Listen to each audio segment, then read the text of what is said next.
Babe, tingnan mo. Hindi ba ang ganda? Napakatahimik. Iba talagang hangin kapag probinsya. Oo nga.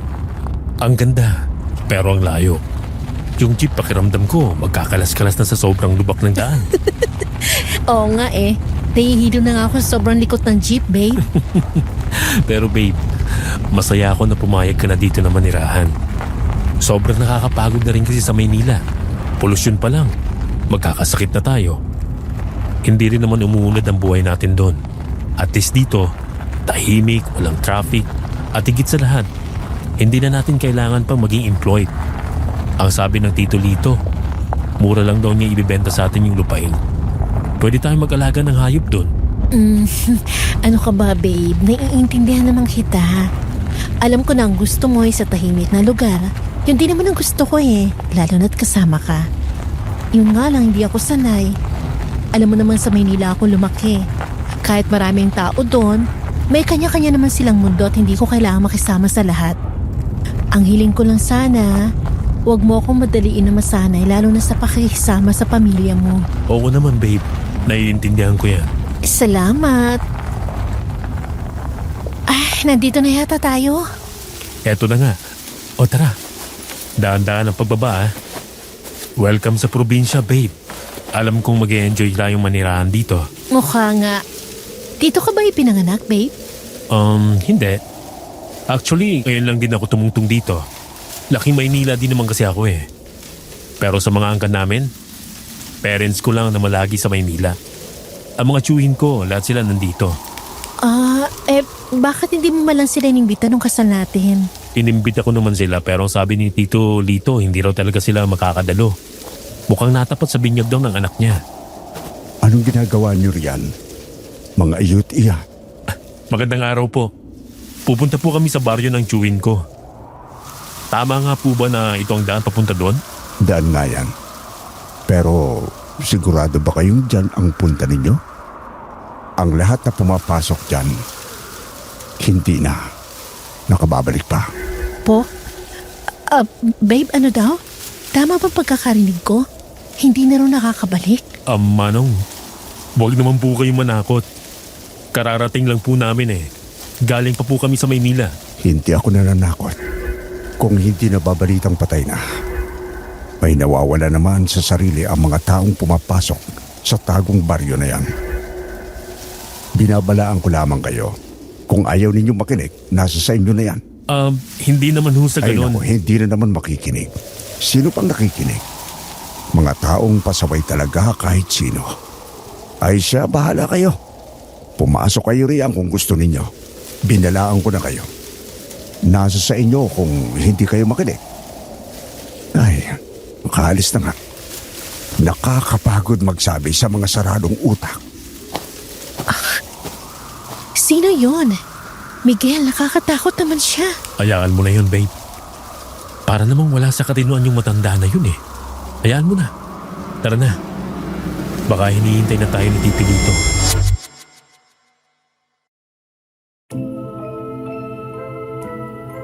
Magandang araw po. Ako nga po pala si Ana. Dati akong layout artist sa Maynila.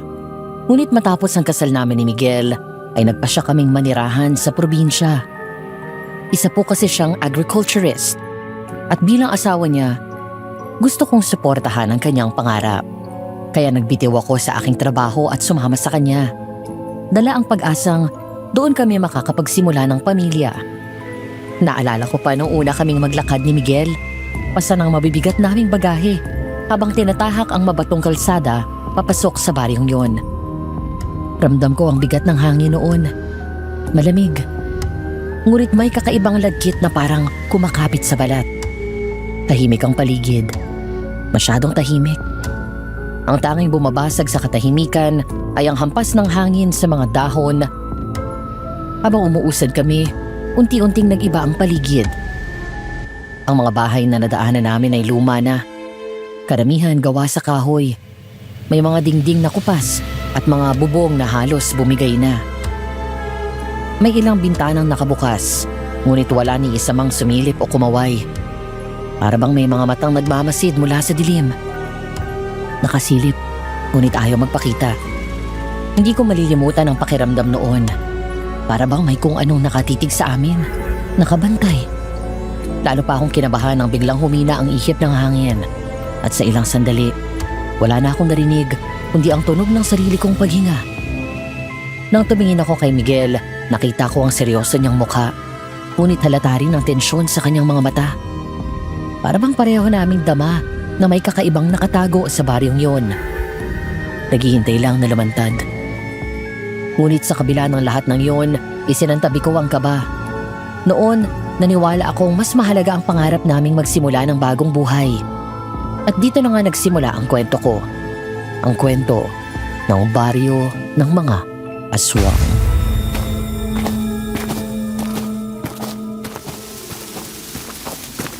Babe, bakit parang ang tahimik? Wala man lang tao sa kalsada.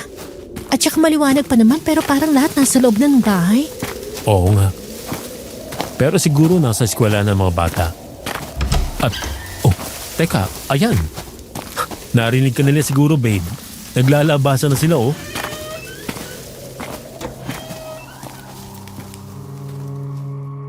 Ibinalik ko ang paningin ko sa mga kabahayan.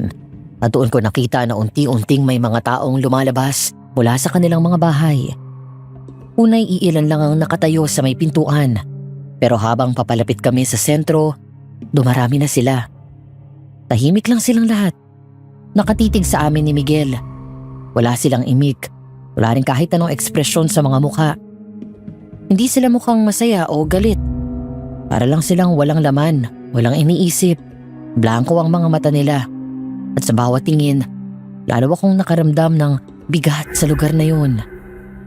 Pakiramdam ko'y kami lang ang dayuhan sa isang baryo na may tinatago.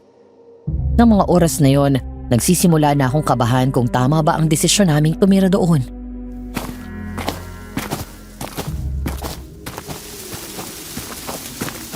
Lumabas nga sila. Hindi naman ngumingiti. Hayaan mo na sila, babe. Huwag mo na lang silang pansinin. Ang mabuti pa, bilisan na lang natin at masyado lang mainit. Miguel! Ana! Akala ko hindi na kayo matutuloy. Buti naman at nakarating kayo nagligtas. Tito Lito, kamusta po kayo? Ang tagal ko na po kayong hindi nakita. Pasensya na po. Hindi man lang ako nakakadalaw dito noon. Nako, walang problema, iho. Pasensya na rin at hindi ako nakadalo sa inyong kasal. Nga pala. Napakagandang babae naman pala ng napangasawa mo, iho. Magandang araw po, Tito Lito. Heto nga po pala, may dala kami mga pasalubong. Nako, salamat, iha. Pasok muna kayo. Lori, Jazz, Kenneth, nandito ang Kuya Miguel ninyo.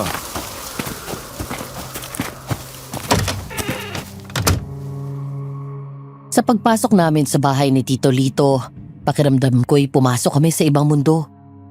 Sa labas, napakatahimik at puno ng tensyon. Pero sa loob, may kaunting buhay. Ang bahay ay gawa lang sa kahoy, payak at walang palamuti. Pero agad kong naamoy ang lutong pagkain na tila nagbigay ng kaunting ginhawa. Sinalubong kami ng asawa ni Tito Lito na si Tita Loring, kasama ang 3 anak nila, sina Jazz, Kenneth at ang bunso na si Jason. Hindi man lang silang umiti. Ramdam ko na may pag-aalala sa kanilang mga mata. Para bang may nais silang sabihin ngunit pinili nilang manahimik.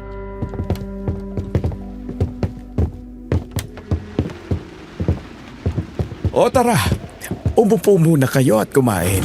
Mukhang pagod na pagod kayo sa biyahe. Salamat po, Tito. Napakabigat nga po ng bagahe namin eh. Pero mabuti na lang at wala namang traffic kaya hindi na kami ginabi. Kuya Miguel, kumusta po? Ate Ana? Kuya Miguel! Hello po, Ate Ana. Hi! Nice to meet you guys. Ang gaganda at ang gagwapo pala ng mga pinsan mo, babe. Siyempre, kanino pa ba sila magmamana? Puro ka talaga kalokohan, babe. Hello, Iha. Ikinagagala kitang makilala. Tamang-tamang dating ninyo, nakahanda ng hapunan. Hapunan po? Hindi po ba masyado pang maaga? 4:00 pa lang po ng hapon. Ganito po talaga dito, Ate Ana.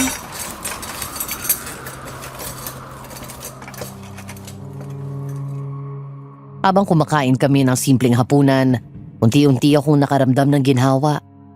Tahimik lang ang lahat, pero sapat na ang presensya nila para mabawasan ang kaba ko. Hindi man sila madaldal, dama ko naman ang kabutihan sa puso ng pamilya.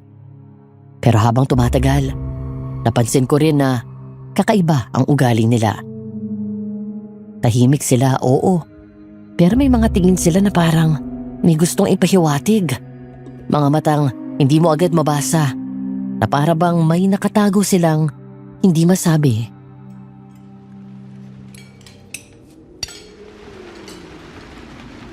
Tito, tita, bakit po parang tahimik sa labas? Wala po ba mga naglalarong bata sa kalsada? Hapon na rin naman kasi, Ana. Maaga kasing natutulog ang mga tao rito. At saka, madalas lang talaga kaming nasa loob ng bahay. Ganun po ba? Naninibago ka po ba, Ate Ana? Oo. Sa Maynila kasi madalas hanggang hating gabi may mga tao pa rin sa labas. Masanay ka na po, Ate Ana. Ganito po talaga dito. Hayaan nyo. Masasanay din si ate Ana nyo. First time niya lang kasing makatungtong sa probinsya.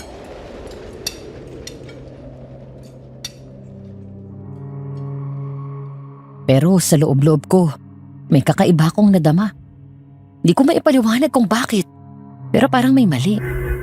Parang may bagay na nakatago sa likod ng mga ngiti at kabaitan na ipinapakita nila. Kinabukasan maaga akong nagising. Pagbukas ko ng bintana, tahimik pa rin ang buong baryo. Doon ko nakita si Miguel na naglalakad sa bakuran. Parang sinusuri ang paligid.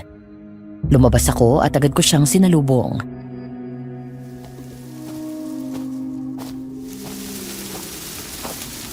Miguel, anong ginagawa mo? Wala lang, Ana. Nag-iikot lang. Ang ganda ng lugar, di ba? Sobrang payapa. Oo nga, pero nakakatawa kasi hinahanap-hanap ko rin yung ingay ng Maynila. Sobra ako naninibago eh. Nga pala, kailan natin bibisitahin yung lupang bibilhin mo, babe? Mamaya daw. Sabi ni Tito Lito, sasamahan daw niya tayo. Okay. Ano palang balak mo alagang hayop doon? Hindi ko pa alam, babe. Wala kasi ako nakikitang may mga alagang hayop dito. Gusto ko sanang magtanong-tanong muna kung saan tayo pwedeng bumili ng palakihing hayop. Pasensya ka na, babe ha. Di kita matulungan sa ganyan. Wala kasi talaga ako alam sa ganyan eh. Walang problema, basta ikaw, mag-focus ka na lang sa pagpapahinga. Kutang-kuta ka na rin sa trabaho sa Maynila. Tsaka dito, bubuo na tayo ng pamilya. Pag may mga anak na tayo, maabala ka rin. Kaya habang wala pa, magpahinga ka na lang muna. Napaka-sweet mo talaga, babe.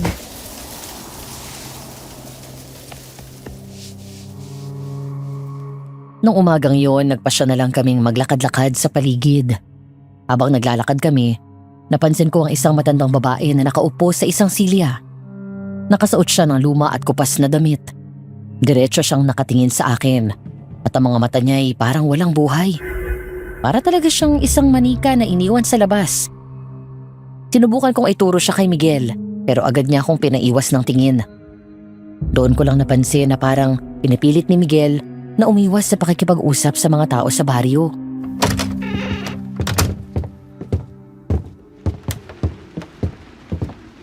Miguel, Ana, kumusta ang paglalakad ninyo? Okay lang po, Tito. Ang ganda po ng baryo. Mabuti naman kung ganon.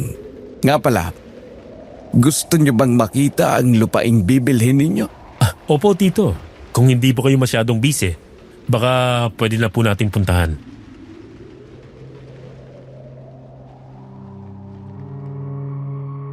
Tumango noon si Tito Lito at ngumiti ng malaki.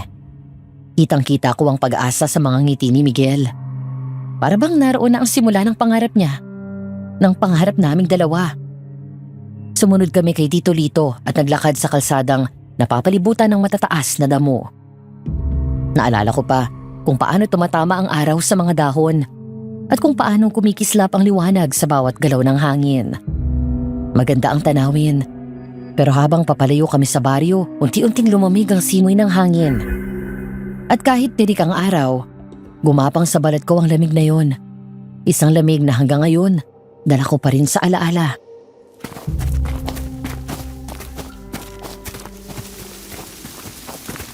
Tito, Saan po bang lupain? Parang ang layo na po natin. Malapit na tayo, Ana. Huwag kang mag-alala. Ang lupain yun ay nasa dulo ng kagubatan. Tahimik at walang nakakagambala. Sabi ko na nga ba, babe, tamang-tama sa atin. Pwede na tayo magtayo ng bahay at magsimula ng bagong buhay.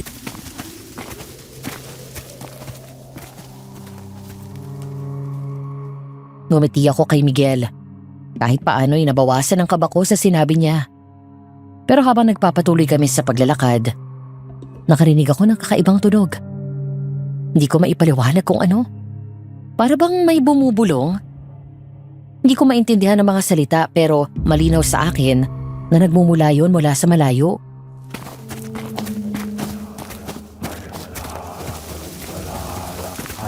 Miguel, narinig mo ba yun? Ang alin, babe? Wala naman akong naririnig. Parang may naririnig ako mula dun sa malaking kubo na yun. Ah, yun ba? Bahay dalangin na ng baryo yan. Talaga po? May simbahan po kayo dito? Ano pong ginagawa nila sa loob? Nagro-rosaryo? Ah, parang ganon. Pero hindi katoliko ang relihiyon namin dito, Iha. Baka magtaka ka sa paraan ng pagsamba namin. Nako, hindi naman po ako mapili pagdating sa pananampalataya. Basta't mabuti at tapat, ayos lang sa akin. Mabuti naman, Iha. Pero tandaan mo, dito sa baryo, may mga bagay na mas mainam ng hindi mo masyadong pakialaman. Tito, parang ang seryoso niyo naman bigla. Ano po bang ibig niyong sabihin? Kapag dumating ang linggo, maiintindihan ninyo.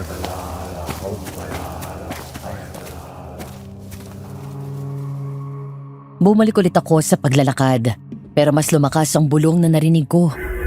Kinilabutan ako. Gusto kong tumakbo pero hindi ako makagalaw. Biglang huminto si Tito Lito. Nasa harap na kami ng isang malaking bakanting lupain na walang halaman.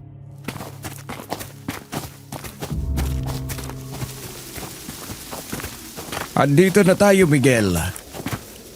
Ito ang lupa na ibebenta sa inyo. Ang laki ho pala, Tito. Hindi ko po sigurado kung kakayanin kong bayaran ng cash ang ganitong kalaking lupain. Huwag ka mag-alala. Mura lamang ibinibenta ang lupain ito. Oh, ayan na nga pala si Tessie. Magandang araw sa inyo. Sila ba ang mga bagong bibili ng lupa? Oh, aling Tessie. Si Miguel at si Ana. Gusto nilang magsimula ng bagong buhay dito. Mabuti naman at ang baryo na ito ang napili niyong mag-asawa. Ang lupaing ito ay tahimik, malayo sa ingay ng syudad. Hindi kayo magsisisi. Pwede po ba namin muna malaman kung magkano? Hetong mga dokumento. Nakasulat na rin dyan kung magkano ang halaga ng lupa. Teka, napakamura po nito ah. Ang laki po masyado ng lupain para sa ganito kamurang halaga. Mukha naman po mataba ang lupa at marami ring punong kahoy. Nako, maganda talaga ang lupain yan. Kaya wag na kayong magdalawang isip. Dito lamang kayo makakabili ng ganito kasaganang lupain sa napakamurang halaga. Pero, Aling Tessie, Tito Lito, bakit napakamura naman po nito? Kung sa Maynila, milyon ang katumbas ng ganitong kalaking lupa. Oo nga po. Hindi ba dapat mas mataas ang halaga nito? Hindi lahat ng bagay nasusukat sa pera. Minsan, mas mainam na may tumira dito kaysa manatiling bakante. Wala na kasing mga anak ko na siyang dating nag-aalaga ng lupaing ito. Ah, ganun po ba? Naku, maraming salamat po. Sobrang laking tulong po nito sa amin, Aling Tessie.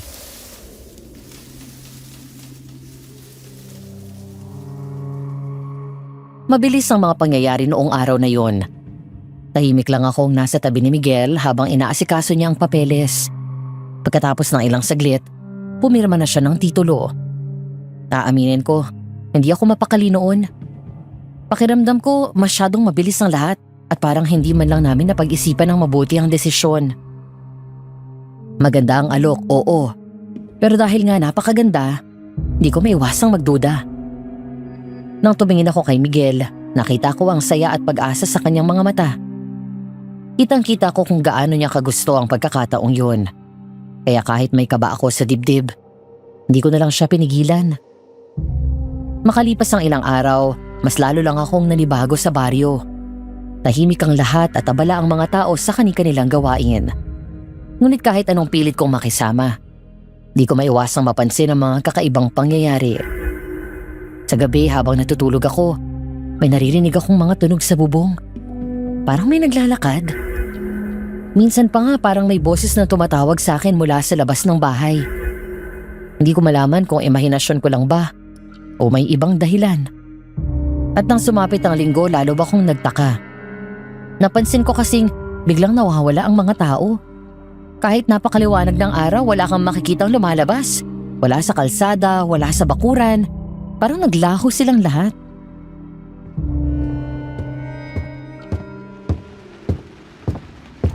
Jazz, bakit walang tao sa labas? Saan sila pumupunta?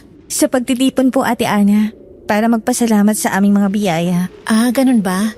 Saan ba yon, Jazz? Pwede ba akong sumama? Oh, hindi po, Ate Ana. Kami lang po mga taga rito ang pwedeng sumama.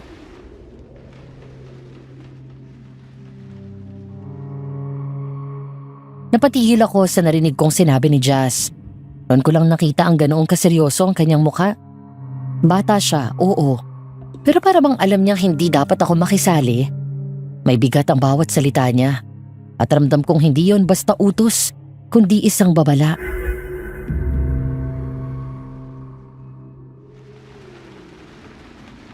Bakit naman ganon, Jazz? Hindi ba't kung pasasalamat lang, pwede makisali kahit sino? Hindi po ganun, Ate Ana. May mga bagay na kailangan pong ingatan. Kung hindi po taga rito ang sasama, baka hindi kayanin ang katawan niya. Hindi kayanin? Anong ibig mo sabihin? Basta po, Ate Ana. Antayin na lang po na sabihan nila kayo. Pero hindi po yung tulad ng nakasanayan ninyo. Hindi po ito dasal sa simbahan, hindi rosaryo. Hindi po kami Katoliko. Nasabi naman niya sa akin ni Tito Lito. Sabi pa nga niya, malalaman din daw namin ang paraan ng pagsamba niyo ngayon. Kaya akala ko pwede talaga akong sumama. Jazz, sabihin mo sa akin ang totoo. Ano ba talagang ginagawa niyo tuwing linggo? Nag-aalay po kami. Nag-aalay? Kanino? Sa Diyos? Hindi po sa Diyos na kilala nyo. Dito po may sarili kaming Diyos, ang aming tagapag-ingat. Siya pong dahilan kung bakit ligtas ang baryo, kung bakit may ani, kung bakit hindi nagkakasakit ang mga bata. At ang alay? Anong iniaalay niyo? Pagkain? Hayop? Minsan po pagkain, minsan hayop. Minsan? Ibig mong sabihin, hindi lang yon? Hindi ko po pwedeng sabihin. Bawal po. Lalapitan nila kayo ng kusa, Ate Ana. Pag pwede na kayong pumunta. Sa ngayon po, dito na muna kayo at hinihintay na po kami nila Papa. Sige. Ingat kayo. Oh, babe.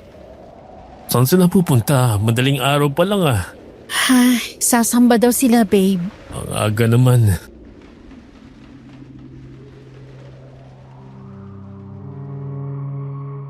Mula noon, hindi na nawala ang pagtataka ko sa lahat ng nagaganap tuwing linggo.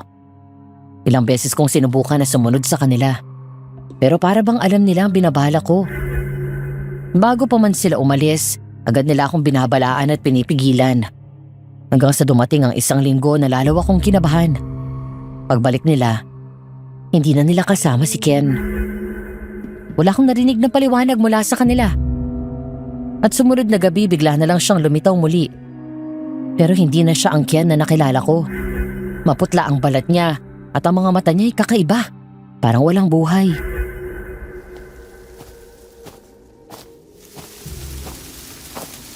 Oh, Ken, saan ka galing? Ba't hindi ka bumalik kasama nila tita kagabi?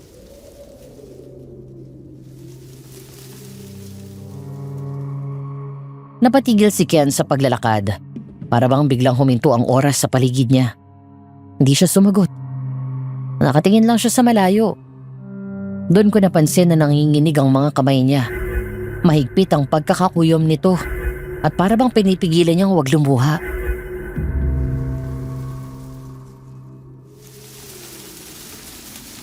Magpapahinga na po muna ako.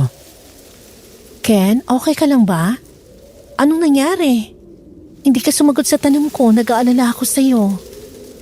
Ate Ana, Hindi niya na po kailangan malaman. Mas mabuti pong huwag na lang kayong magtanong. Ano? Bakit? Ano ba nangyari sa'yo? Paano ka namin matutulungan kung hindi masasabihin? May masama bang nangyayari? Wala po, Ate Ana. Pagod lang po ako. Gusto ko na pong magpahinga. Hindi.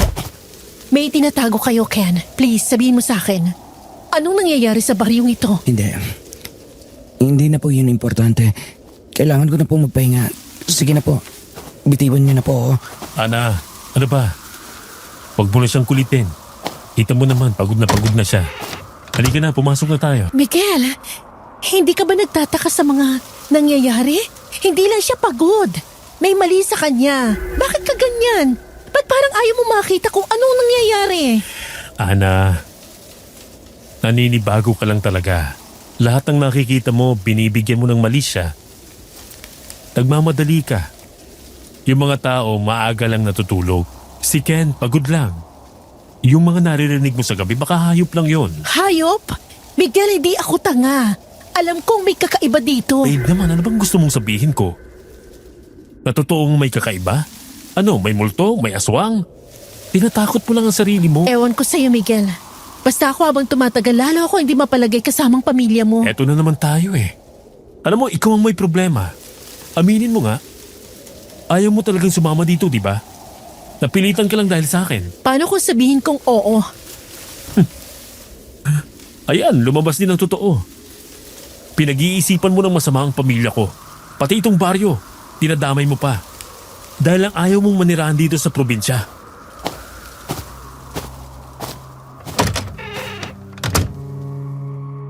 Tinalikuran ako ni Miguel. Pumasok siya sa bahay at naiwan akong nakatayo sa labas ng gabing yun. Ramdam ko noon ang bigat ng pagdududa sa puso ko. Hindi lang sa mga tao sa baryo ang alinlangan ko, kundi pati na rin sa asawa ko. Para bang kahit anong gawin ko, sarado ang isip niya sa mga kakaibang pangyayari doon. Nang gabing yun, natulog kaming magkatalikuran. Mabigat sa dibdib, pero di ko na nagawang maunang humingi ng pasensya. Masyado nang okupado ang utak ko sa mga nangyayari. Kinabukasan matapos ang almusal, napansin ko si Jazz na tahimik na nakaupo sa labas ng kanilang bakuran. Nakatingin siya sa malayo. Eksakto sa direksyon ng malaking simbahan na mula sa pwesto namin ay tuktok na lang ang tanaw.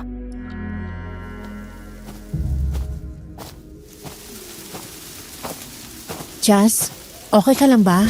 Tahimik mo ngayon ah. Opo, Ate Ana. Okay lang po ako. Jazz, alam kong sinabi mo hindi na dapat ako magtanong. Pero ano ba talagang ginagawa niyo tuwing linggo? Sa pagtitipon po, nagpapasalamat sa mga biyaya. Jazz, pero bakit hindi kasama ang kuya mo nung linggo ng gabi?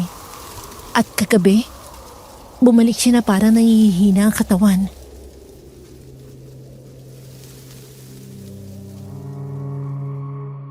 Sa pagbanggit ko kay Ken, napansin kong biglang napayuko si Jazz. Mas lalo siyang naging tahimik. Hindi siya sumagot at nilaro lang niya ang mga daliri niya na para bang may malalim na iniisip ng mga oras na yun. Lumapit ako sa kanya at marahan kong hinawakan ang kanyang balikat. Ramdam ko ang tensyon sa katawan niya. Parang may bigat na hindi niya kayang sabihin.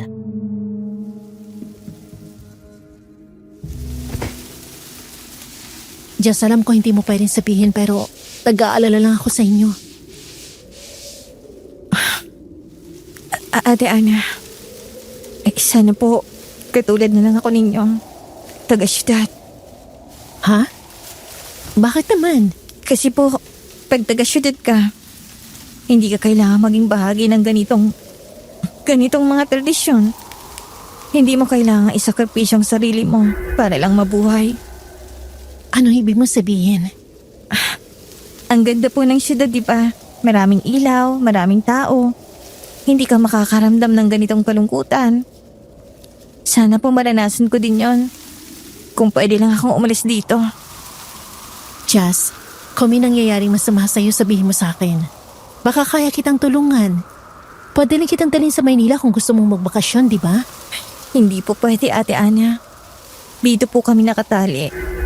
Kaya po kung maaari, huwag na po kayong magtanong.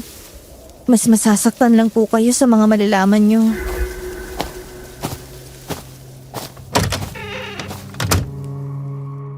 Umalis si Jazz at iniwan niya akong mag-isa. Sa mga sandaling yon, lalo kong naramdaman ang bigat sa dibdib ko. Doon ko naunawaan, hindi simpleng pagtitipon lang ang nagaganap tuwing linggo. May mas malalim pa itong ibig sabihin. Isang bagay na pilit nilang tinatago. Lahat ng pagdududa ko, unti-unti nang nagiging totoo.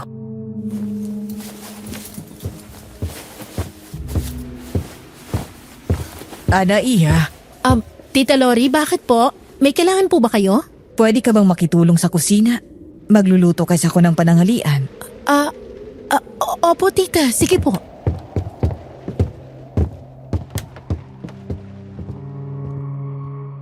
Sumunod ako kay Tita Lori papasok.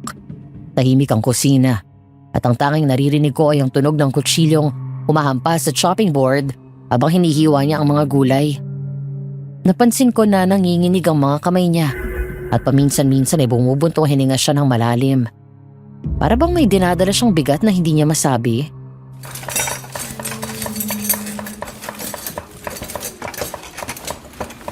Tita, okay lang po ba kayo? Bakit po parang malungkot kayo? Nako, Iha, ganun talaga. Minsan may mga araw na kahit anong gawin mo, hindi mo maiwasang makaramdam ng lungkot. May mga bagay na kailangan mong gawin, kahit ayaw mo. Pero po, tita, hindi ko maiwasang magtanong eh. Ano po bang nangyayari sa inyo? Kay Ken? Nagkaalala po ako eh. Para may mabigat kayong dinadala. Iha, may mga bagay na mas mabuting hindi na lang malaman. May mga desisyon na kailangan mong gawin. Hindi para sa sarili mo, kundi para sa pamilya mo. Para magpatuloy ang buhay. Tita, please sabihin po ninyo sa akin, bakit po ganyan si Ken? Bakit siya... para walang buhay ang mga mata? Ang buhay dito, Ana, ay parang pagluluto. May mga sangkap na kailangan mong gamitin, kahit ayaw mo. May mga sakripisyo na kailangan mong gawin para lang may maiprovide ka sa pamilya mo. Pero may kapalit ang lahat. Ang buhay dito, masaya. Ngunit may kapalit. Ano pong kapalit, tita? Siguro hindi mo na kailangang malaman, Iya. Mas mabuting manatili kang inosente. Sa bagay, kailan ba kayo mag-uumpisa ni Miguel magpamilya? Malapit na ba? Sana maging masaya kayo. At sana, kung may pagkakataon pa, huwag na kayong manirahan dito. Tita, bakit po ninyo sinasabi yan? Dahil sa huli, Iya, kapag may anak ka na, maiintindihan mo rin ako. Mas masasaktan ka lang. Mas mabuting hindi mo na lang malaman ang katotohanan.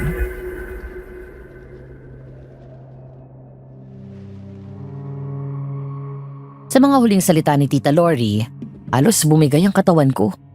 Tumagos sa puso ko ang sinabi niya. Lahat ng pagdududa ko, lahat ng kinatatakutan ko para bang lalo lang dumagan sa akin. Doon ako tuluyang natakot. Hindi lang para sa sarili ko, kundi lalo na para sa magiging mga anak namin ni Miguel. Parang may matalim na tumusok sa dibdib ko sa oras na yun. Alam kong hindi kami pwedeng manatili. Kailangan namin umalis bago mahuli ang lahat. Kaya nang sumapit ang gabi, hindi ako mapakali. Inabangan ko si Miguel na pumasok sa tinutulugan naming kwarto. Galing siya sa labas kasama si Tito Lito at nang dumating, lasing na lasing siya. Halos hindi na niya magawang magsalita ng maayos. Kaya ang gabing inakala kong pagkakataon para makapag-usap kami, nauwi na naman sa wala.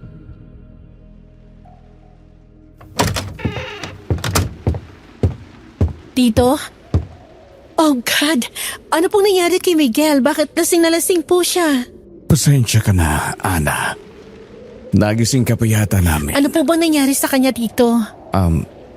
May handaan kasi sa kabilang bahay, Iya. Binyagan ng apo ni Mang Kanor. Tuwang-tuwa si Miguel, kaya inabot ng gabi sa inuman. Pasensya na sa abala, ha? Sige, mauna na ako. Lito, ano ka ba naman? Bakit hinayaan mong malasing ng ganyan si Miguel? Hayaan mo na siya. Mukhang may pinagdadaanan ng pamangkin ko. Dinadamayan ko lamang naman. Babe naman, nakakainis ka naman eh. Ang bigat mo. Lagi kang wrong timing magganyan. Alam mo naman hindi pa tayo okay. Inuna mo pa talaga yung pag-inom. Wrong timing? Ang sabihin mo, hindi mo na ako mahal. Na napipilitan ka lang na sumama dito. Ano ba yung mga sinasabi mo? Oo, hindi ko nga gusto dito, pero kaya nga ako sumama dahil mahal kita. At saka pwede ba? Ang pag-usapan natin ay yung mga nangyayari ngayon. Alam mo na hindi lang ako nagbubuo-buo ng mga takot na nararamdaman ko. Huwag ka namang ganyan, babe. Takot? Takot saan? Sa mga multo na pinagsasabi mo? Sa mga aswang-aswang na yan? Alam mo ganyan dito, Ana eh. Imahinasyon mo lang yan. Miguel, please. Naalala mo si Ken? Bigla na lang siyang nawala tapos bumalik na parang wala sa sarili. At si Jazz, sinabi niya mismo na may tradisyon sila dito. Na kailangan magsakripisyo para mabuhay. Hindi ka ba natatakot para sa sarili mo? Para sa atin? Palagay mo ba normal ang lahat ng nangyayari dito? Sakripisyo? Ang alam kong sakripisyo ay iniwang kong Maynila. Lahat para lang sa atin. Para mabigyan ka ng mas magandang buhay. Pero ikaw, hindi mo nga kayang suportan ako dahil lang hindi ka sanay. Sinuportahan kita. Kaya nga ako nandito. Pero hindi ko inasahan na maninirahan tayo sa lugar na may kababalaghan. Bakit parang wala kang pakialam na natatakot ako? Walang pakialam? Ana, wala silang ginagawa sa'yo. Ang kailangan mo lang ay makisama. Kung may ginagawa man sila. Ewan, tradisyon dito. Hindi ka naman nadadamay eh. Pati ka sa simbahan, pinapakiusapan ka lang na huwag sumama pero ang kulit mo. Pero umalis na lang tayo dito, Miguel. Nagiging sanhi na ng away ang lahat ng to. Please, umalis na tayo. Bumalik na lang tayo sa Maynila. Hindi. Di ako alis. Bili ko na ang lupa. Pinaghirapan ko yon. Kaya basta ko lang iiwan. Hindi ko akalain dahil lang sa lupang yan babaliwalain mo ko. Sana sinabi ko na lang noon pa na ayoko manatili rito.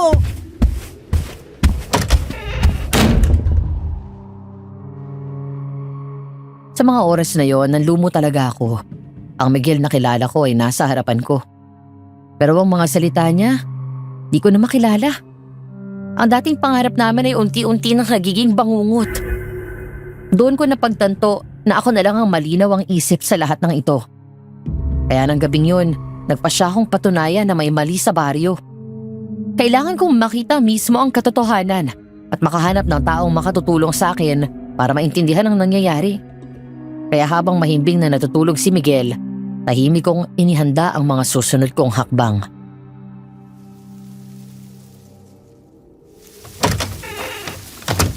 Ken, anong ginagawa mo sa labas? Ate Ana, bakit po gising pa kayo? Hindi ako makatulog eh. Pero anong ginagawa mo? Lalabas ka ba? Kumusta ang pakiramdam mo?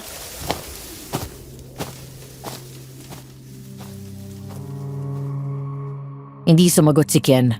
Umiwas lang siya ng tingin at lumabas ng kanilang bahay. Mabilis akong sumunod sa kanya. Ramdam ko ang kabha sa bawat hakbang ko. Para bang may pumipigil sa akin, pero pinilit ko magpatuloy. Alam kong kailangan kong gawin to. Hindi lang para sa sarili ko kundi para kay Miguel.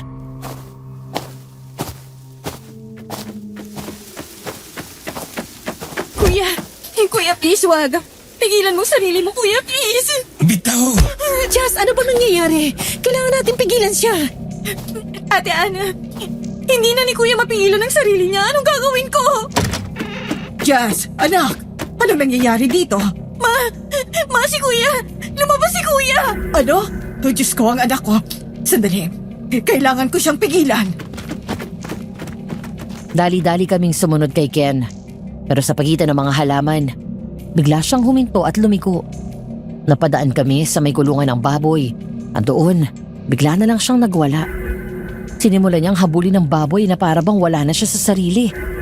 Napasigaw si Jazz at mahigpit akong niyakap. Pinikit ko na lang ang mga mata ko. Pilit na nilalabanan ng takot na bumabalot sa akin. Tita! Tita, ano gagawin mo? Baka masaktan kayo! Ma, huwag mo nang pigilan si kuya. Wala na tayong magagawa sa kanya. Huli na tayo, ma. At ako nang susunod dito. Ayoko po. Maawa kayo sa akin. Ayoko mangyari to sa akin. Diyos! Tita! Ano? Oh, kuya, tigilan mo yan. Kuya, hindi natin to gusto. Kuya naman. Ma, huwag ka nang lumapit. Hindi. Kailangan ko siyang mapigilan. Hindi! Natigilan kaming lahat. Nang biglang mahuli ni Ken ang isang inahing baboy at walang sabi-sabi, kinagat niya ang tiyan nito. Para siyang halimaw na hinila ang mga laman loob ng kawawang hayop. At gutom na sinubo yon sa kanyang bibig. Sa sobrang pandidiri ko nun, hindi ko na napigilan ang sarili kong mapasuka. Diyos ko! Ano nangyayari sa'yo, Ken? Hindi. Ate Ana, please, umalis ka na. Huwag na kayong makialam. Umalis? Paano ko aalis? Nakita kong ginawa ni Ken! Hindi niya ginusto yun. Sumpa yun. Sumpa. Parang sumpa. Jess, ano ba? Ipapahamak mo lalo ang kuya mo. Tumahimik ka dyan. Ikaw, Ana. Iha, huwag mo na lang alamin pakiusap. May mga bagay na hindi mo na kailangan pang malaman. Pero si Ken po, tita! Si Ken, kami nang bahala sa kanya. Kami ang poprotekta sa kanya. Protektahan? Sa ano? Sa sumpa? Sa tagapag-ingat. Tagapag-ingat? Sino yun? Jess, ano ba? Hindi ka ba talaga masasabihan? Ma, bakit pa kailangan pa kasi mangyari to? Hindi namin gusto ito ni Kuya. Ayoko maging halimaw. Tita Lori, ano po bang ginawa niyo kay Ken? Bakit siya nagkakaganyan? Huwag mo nang tanungin. Basta't umalis na kayo. Bago pa mahuli ang lahat. Mahuli? Anong ibig mo sabihin? Anong nangyayari dito? Bakit kayo nag-iiyakan? Ana, anong nangyari sa'yo? Si Ken! Miguel! Tingnan mo kung anong nangyayari sa kanya ngayon! Si Ken? Anong ginawa? Ken? Diyos ko! Bakit puno ka ng dugo? Anong ginawa mo sa mga baboy? Tita, anong nangyayari dito? Miguel, please. Alisin mo na dito si Ana. Ako nang bahala kay Ken. Please, huwag na kayong makialam. Hindi! Hindi niyo naiintindihan! Hindi ko man alam kung anong ginagawa niyo kay Jess at Ken, pero hindi ito tama! Nasasaktan niyo sila! Hindi ba kayo naaawa? Ang babata pa nila, Tita Lori! Tama na, Ana. Halika na. Pasok na tayo sa loob. Huwag mo ako hawakan! Ano ba, Ana? Bakit ka ba nagkakaganyan? Kung ayaw mo ako nakikialam, pas umalis na tayo! Bumalik na tayo sa Maynila! Ayoko na dito! Huwag ngayon, Ana. Halika. Bitiwan mo kung ano pa! Miguel! Huwag mo akong hila! Dito tayo mag-usap sa kwarto. Ang bilis! Anong ginagawa ninyo dyan? Miguel! Ana! Biglang tumahimik ang paligid. Uminto maging ang mga kulisap sa kanilang paghuni. Ang tanging naririnig ko na lang ay ang mabigat na paghinga ni Miguel at ang malakas na pintig ng puso ko. Unti-unti kaming lumingon at nakita namin si Tito Lito. Mabilis siyang naglakad palapit. Punotang noo at halatang may halong galit ang mukha. Sa mga sandaling yon, inakala kong kakampi ko siya. Inisip ko, nakatulad namin, magugulat din siya sa ginawa ni Ken. Pero ang sumunod na nangyari, ang siyang tuluyang dumurog sa huling hibla ng pag-asa na hawak-hawak ko noon. Tito Lito! Si Ken! Hinang-hina ang boses ko noon. Di ko maigalaw ang aking kamay at halos di ko na makita ang mukha ni Tito Lito dahil sa mga luhang bumabalot sa aking mga mata. Di ko rin maintindihan kung bakit. Pero hindi ko kayang alisin ang tingin ko sa ginagawa ni Ken sa loob ng kulungan ng baboy. Si Jazz naman ay tuluyan ang nawawala sa sarili. Nakaupo siya sa sahig, mahigpit na nakayakap sa kanyang katawan habang umiiyak ng walang tigil. Ang itsura niya noon ay parang isang batang walang kalaban-laban. At lalo itong pinatindi ang bigat ng takot na bumabalot sa akin.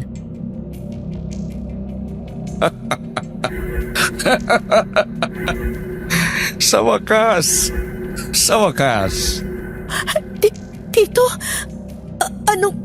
bakit po kayo tumatawa?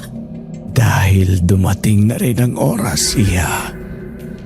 Matagal naming hinintay ang pagkakataong ito. Anong oras? Ano po sinasabi niyo? Oras para makita kung sinong karapat-dapat at kung sino magiging handog. Sa gitna ng aking takot, hindi ko na maipaliwanag ang nakita ko.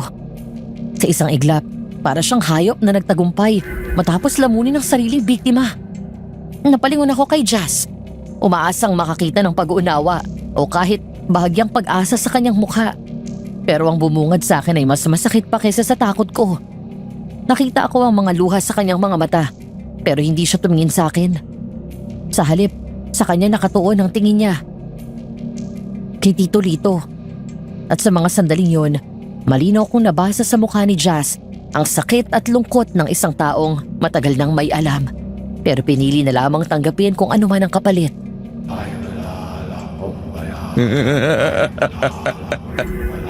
Hindi ba't nakakatuwa? Ang aking panganay na anak, sa wakas ay nabinyagan na sa bagong lahi. Binyagan? Ano pinagsasabi niyo? Ana, halika na. Pumasok na tayo sa loob. Hindi, Miguel! Huwag mo ko idamay sa pagbubulag-bulagan mo! Anong ginagawa niyo kay Jazz at kay Tito Lito? Wala kang alam, Ana. Hindi mo naiintindihan kung paano kaimportante ang pagkakataong ito sa lahi natin. Dahil sa wakas, si Ken ay mabibigyan ng kapangyarihan upang mabuhay. Hindi na siya kailanman magiging mahina. Kapangyarihan? Ano bang kapangyarihan ang pinagsasabi niyo?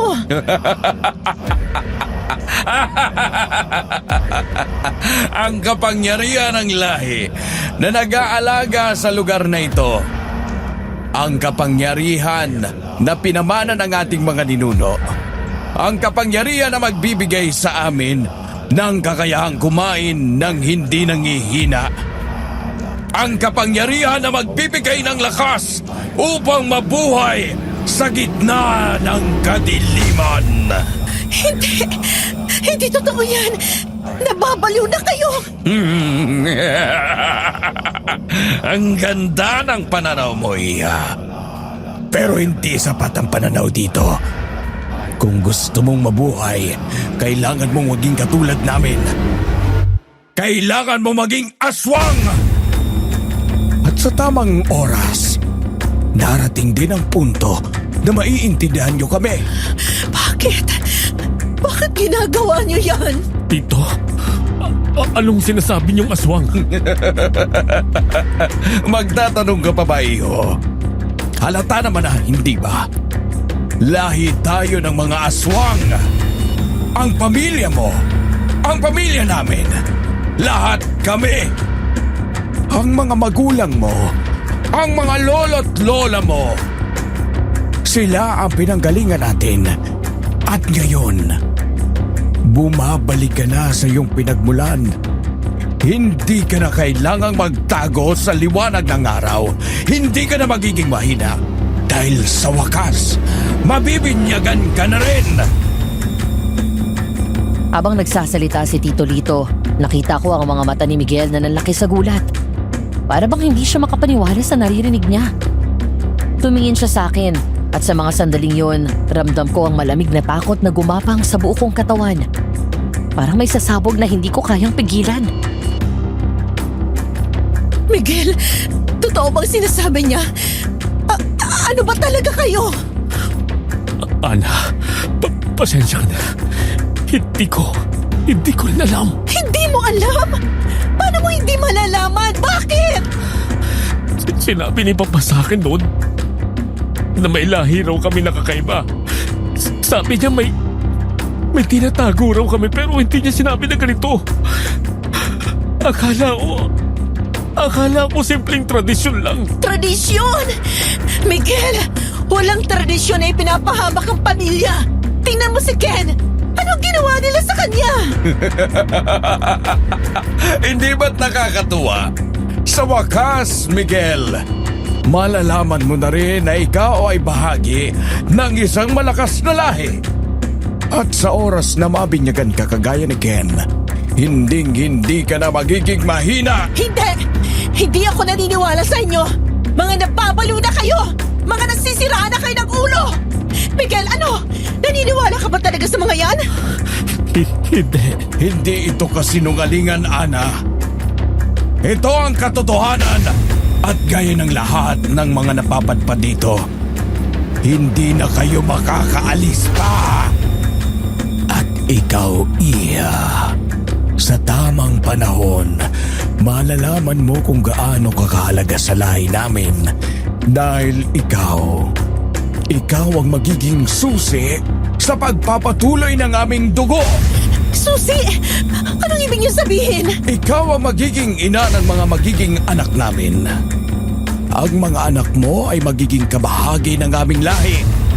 At sa tamang oras, masasanay ka rin at tatanggapin mo ang buhay na ito. Hindi mangyayari yan! Mga baliw kayo! Miguel, umalis na tayo dito! Tara na. Umalis na tayo.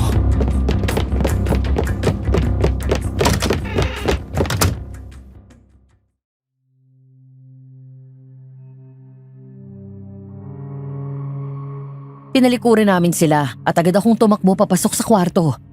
Mabilis kong kinuha ang mga bag at nag-impake ng mga damit. Sa mga sandaling yon, halos wala na akong naramdaman kundi lamig. Ang init ng dugo ko ay unti-unting naglaho at nanginginig ang mga kamay ko sa sobrang takot. Hindi ko na alam kung paano ko mapipigilan ng kaba sa aking dibdib.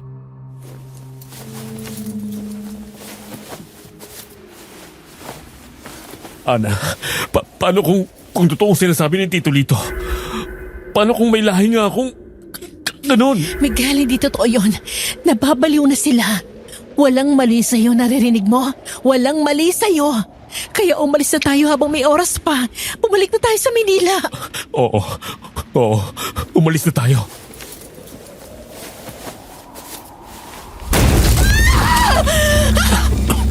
Diyos ko, anong... Biglang gumuho ang pader sa gilid namin at napakalakas ng tunog na halos mapasigaw ako sa gulat at takot. Mabuti na lamang at mabilis akong niyakap ni Miguel kaya nakaiwas kami sa pagbagsak ng pader. Ana! Hindi kayo maaaring umalis sa baryong ito! Tito, bakit niyo ito ginagawa? Pabayaan niyo na kami! Ginawa ko ito para sa ikabubuti ninyo, Ana. Kailangan niya maging matatag. Kung hindi siya magbabago, hindi siya makakapabuhay sa lugar na ito. Ang baryo na ito ay may sariling batas. At ang batas na yon ay nagsasabi na kung hindi ka malakas, ikaw ang magiging hain. Hindi ba kayo naaawa sa ginagawa niyo sa mga anak niyo? Hindi na ito normal. Hindi ko alam kung mga aswang nga ba kayo o mga baliw lang na naniniwala sa laing sinasabi niyo. Pero Tito Lito, sana naman huwag niyong idinadamay sa mga inosenteng kamaliwan niyo. Ang babata pa ng mga anak niyo. Anong naaawa? Mahihinag nilalang lang ang kinaawaan sa lugar na ito. At walang mahihina sa anak ko. Magiging malakas sila dahil ako mismo ay isa na sa kanila. Kami ang mga tagapangalaga ng lahi. At sa tuwing may bagong lahi, nabibigyan kami ng lakas. Ang lahi na ito ay walang hanggan, Ana. Sa bawat henerasyon, may mga bagong nilalang na darating. At sa bawat bagong nilalang, may mga bagong kapangyarihan na maibibigay sa amin. Tito, hindi na ho namin kayo pipigilan sa kung anong gusto niyong gawin sa buhay niyo. Pero please lang ho, paalisin niyo na kami ng asawa ko.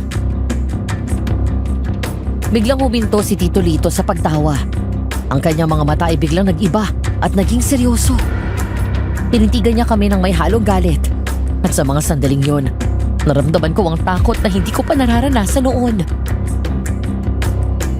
Hindi niyo ba ako naririnig? Walang nakakalabas ng lugar na ito nang hindi sumasailalim sa aming ritual. Ang lahat ng pumapasok dito Yan ang kanilang tadhana. Hindi lang pala kayo mga aswang o mga baliw. Mga halimaw kayo at mga demonyo. Pati anak nyo, hinayaan nyo mapasama sa ritual na yon? Ano ba talaga kayo, ha? Mga kampo ni Satanas? Napatigil si Tito Lito at napalingon sa direksyon kung saan naroon si Ken. Ang mga mata niya ay puno ng lungkot. At sa mga sandaling yun, ramdam kong may bahagi sa kanya na ayaw niya sa nangyayari. Na para bang siya mismo ay bihag ng isang bagay na hindi niya kayang kontrolin. Para rin ito sa ikabubuti niya. Hindi pa man niya nauunawaan ngayon. Pero balang araw, ipagpapasalamat din niya ang lahat ng ginawa ko para sa kanilang dalawa ni Jazz. Lito, tama na. Hindi, Lori. Kailangan niyang malaman ang katotohanan. Kailangan niyang malaman kung ano ang ibig sabihin ng pagiging isang aswang. Hindi mo naiintindihan, Lito. Tao ang mga anak mo. At tao ka rin naman dati. Bakit mo ba kami dinala sa ganitong buhay? Walang may gusto nito sa amin. Anong ginawa mo sa anak dati? Lori, ayaw mo bang lumakas ang pamilya natin? Mahal, para sa pamilya natin ito. Alam mo naman, mula pa noong una, na ganito na ang mangyayari, hindi ba? Tito, anong sinasabi nyo? Matagal nyo lang pinagplanuhan ng gabing to na magiging ganito ang kalagayan ni Ken. Tita Lori, bakit hinayaan nyo si Tito na gawin ito? Wala akong lakas ng loob na suwayin siya. Lalo ng mga magulang niya. Hindi ko ginusto ito. Gusto kong umalis sa baryong ito at iligtas ang mga anak ko. Ilang beses kong sinubok. Pero hindi ko kaya. Hindi sumagot si Miguel. Ang mga mata niya ay puno ng takot at nang tumingin siya sa akin, para bang sinasabi niya na hindi na niya hahayaang maramdaman ko yun muli. Pero hindi nagtagal ang pag-asang yun. Dahil ang mga sumunod na salita na lumabas sa bibig niya ang tuluyang bumasag sa puso ko. Sige, Tito. Hindi na kami aalis. Pero hindi pa ako handa. Hindi ko pa kayang ginagawa nyo. Hayaan niyo muna kami ni Ana na paghanda nito.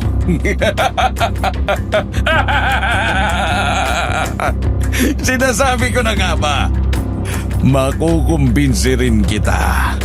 Aking pamangkin, walang hindi pa handa sa lahi namin. Miguel, kung gusto mong mabuhay, kailangan mong maging katulad namin. Kailangan mong maging aswang. Pero sige, pagbibigyan ko kayo. Isang araw, kumbinsihin mo ang asawa mo. At kung hindi, ay mapipilitan kaming pwersahin siya. Hindi. Miguel, anong... Wala na tayong magagawa, Ana. Hayaan na lang natin ang kung anong kailangang mangyari. Miguel, ano ba? Bakit mo hinahayaan na gawin sa'yo yan? Pasensya ka na, Ana. Pero hindi na akong dating Miguel na nakilala mo. Hindi totoo yan.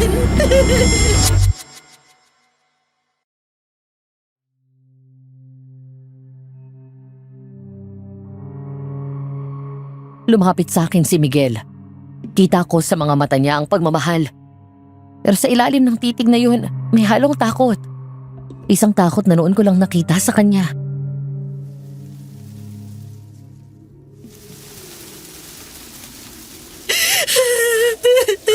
Ana, mahal na mahal kita. Pero, hindi na akong Miguel na minahal mo.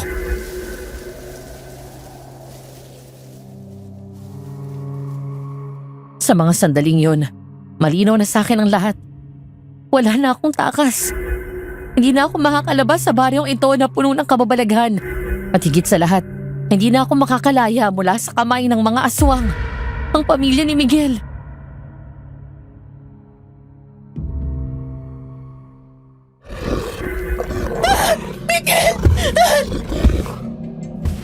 Bigla kong narinig ang isang malakas na uhol.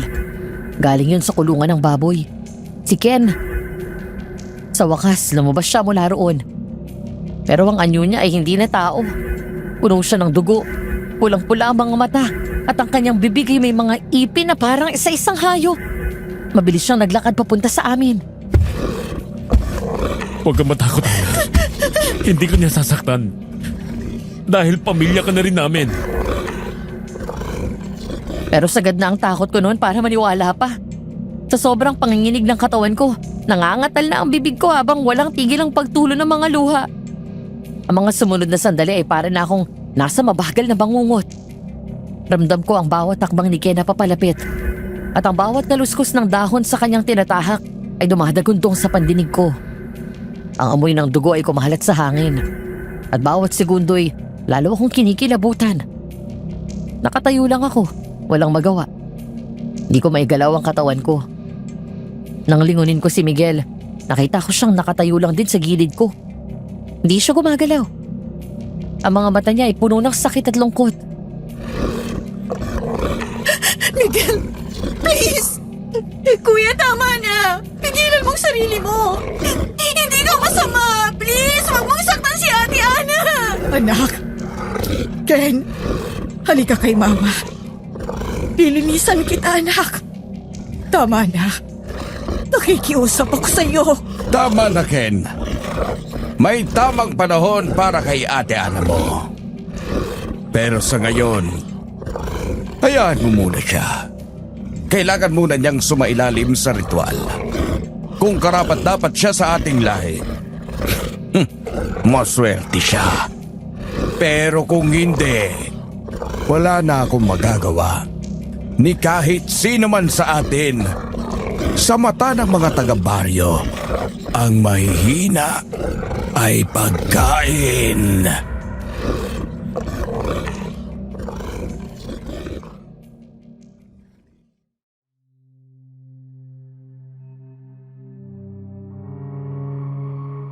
Matapos niyang sabihin yon, hinila niya si Ken palayo sa akin. Nagpumigla si Ken. Pero sa puwersa ni Tito Lito, ay napilitan siyang ipasok sa silid. Sunod kong narinig ang malalakas niyang sigaw mula sa loob. Pero hindi ko na tinangkang alamin pa kung bakit. Nang maiwan kami ni Miguel sa labas ng bahay, doon na tuluyang kumawala ang malalakas kong iyak. Parang ang lahat ng kinikimkim kong takot at pangamba ay biglang sumabog.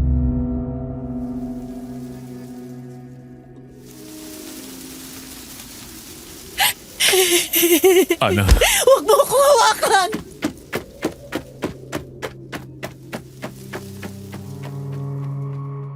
Bago pa niya tuluyang mahawakan ang braso ko, agad akong tumakbo palayo sa kanya. Ramdam ko ang bigat ng mga yapak na sumusunod sa akin.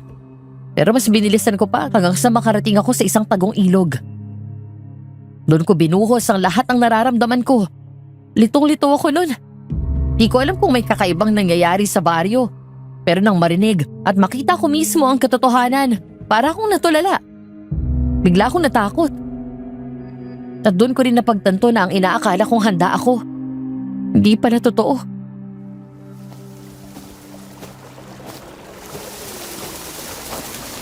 Iha.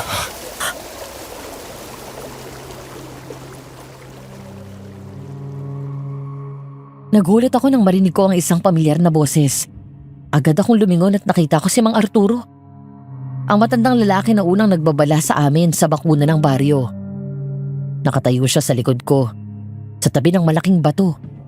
At hindi ko alam kung gaano na siya katagal na nandoon. Ang mga mata niya noon ay puno ng awa. Para bang alam na niya ang pinagdadaanan ko bago ko pa man sabihin. Sa titig pa lang niya, ramdam ko ang bigat ng katotohanang matagal na niyang daladala.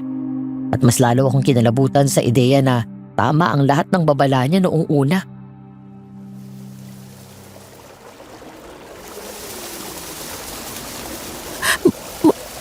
Manong, anong ginagawa niyo dito? Mang Arturo, yan ang itawag mo sa akin. Matagal na akong labas-masok sa baryong ito. Sa tingin mo ba, Iha? Masasabi kong delikado ang lugar na ito kung hindi ko mismo nasaksihan? Oo, pero sabi niyo, Walang nakakalabas dito ng buhay. Wala nga. Maliban sa akin. Matagal na akong nakakabit sa mga lihim ng baryong ito. Hindi ako tulad ng iba. Ang bawat taong lumalabas ay may dahilan. At ang bawat pumapasok may kapalit. Alam niyo po ang lahat. Alam niyo na nalahi sila ng aswang. Matagal na iya. Mula pa sa mga ninuno nila. Ang baryong ito ay ang kanilang sinumpaang lupain. Dito sila nabubuhay. At dito rin sila namamatay. Mang Arturo, pakiusap po, tulungan niyo kami. Tulungan niyo kami makatakas. Tulungan niyo ako makatakas, pati na rin si Miguel. Hindi po niya alam ang lahat. Mang Arturo. Hindi mo naiintindihan, iya. Hindi ko siya maaaring tulungan. Siya ay bahagi na ng lahi nila. Matagal na siyang tinangkap ng mga aswang. At sa tamang oras, masasanay rin siya. Pero hindi po. Biktima lang siya, Mang Arturo. Siguro nalilito lang siya kung ano kailangan niya gawin para hindi kami mapahamak. Kaya parang awa niyo na po, tulungan niyo kami. Kaya kitang tulungan, iya. Kaya kitang ilabas dito. Pero kailangan mong iwanan si Miguel. Hindi na siya makakalabas pa. Ang tanging magagawa ko lang ay iligtas ka. Iwanan si Miguel? Pero asawa ko siya. Hindi ko siya pwedeng iwanan. Hindi mo siya mahal, iya.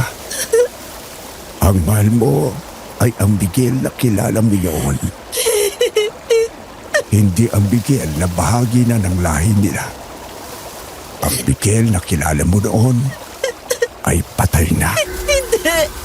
Patay na kasama ng kanyang pagkatao. Kaya kung gusto mong mabuhay, kailangan mo siyang iwanan. Hindi po totoo yan. May pag-asa pa po siya. May pag-asa pa kami magkasama. Walang pag-asa, iya. Kung gusto mong mabuhay, sumama ka sa akin. Ngayon na, bago mahuli ang lahat.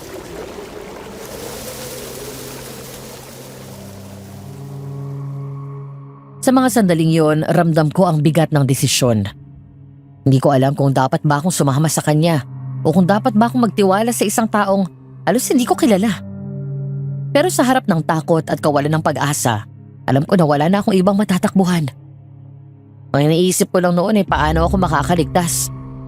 Ngunit kasabay ng pagnanais kong makaalis, mabigat din sa akin ang ideya na iiwan ko si Miguel, pati na rin ang mga inosente tulad ni Ken at Jazz. Para akong pinipila sa loob. Isang bahagi ng puso ko ang gustong kumahapit, pero ang isa na may nagtutulak na tumakbo palayo.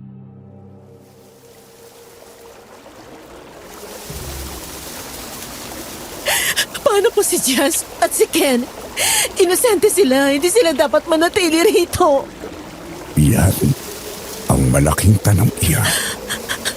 Kaya mo bang iwanan ang mga inosente? Kaya mo bang iwanan ang mga taong kailangan mo? Kung gusto mong mabuhay, kailangan mong magdesisyon ngayon na. Dahil kung hindi, ikaw ang magiging susunod na biktima.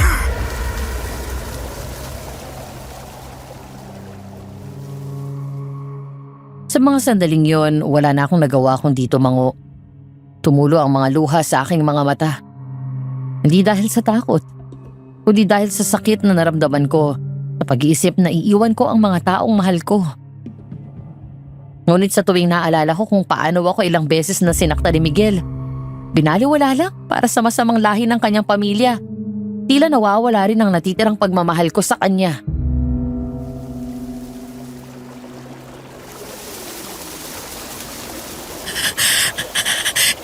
Sige po, Mang Arturo. Sasama po ako. Yan ang magandang desisyon, iya. Hindi ko man sila matutulungan, pero ikaw, kaya kitang tulungan. Sumama ka na sa akin.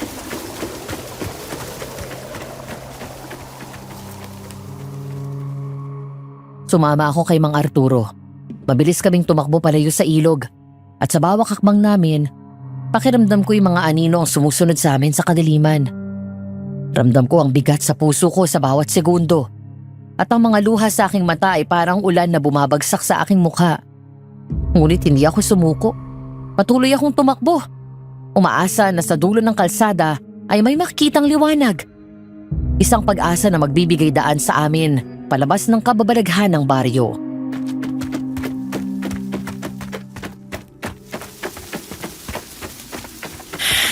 Mang Arturo, parang hindi po ito ang dinaanan namin nung pumapasok kami sa baryo ni Miguel.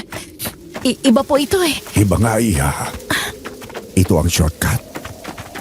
Ang sikretong daan palabas sa baryo. Kung dadaan tayo sa dating kalsada, sigurado na maabutan tayo nila. Ha? Paano niyo po nalaman ang daan na to? Iha, marami akong alam. Ang kailangan mo lang ay magtiwala sa akin.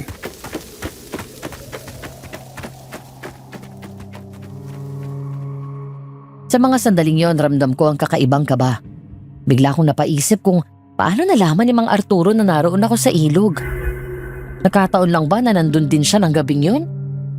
Parang napakaswerte ng pagkakakita ko sa kanya. Pero puno ng kaba ang dibdib ko. Ang mga daan na tinatahak namin ay puno ng matataas na halaman. Ang mga ugat ng puno ay parang mga ahas na gumagapang sa lupa. At ang mga dahon ay para bang mga kamay na humahawak sa aking braso. Sa bawat hakbang, lalo kong kinikilabutan. At ramdam ko na hindi pa tapos ang panganib na bumabalot sa amin.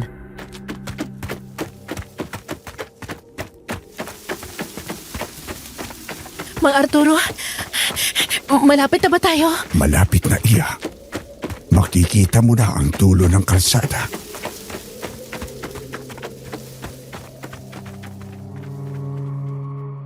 Ngunit sa halip na ang dulo ng kalsada ang makita ko, nakita ko si Tito Lito at si Aling Tisi.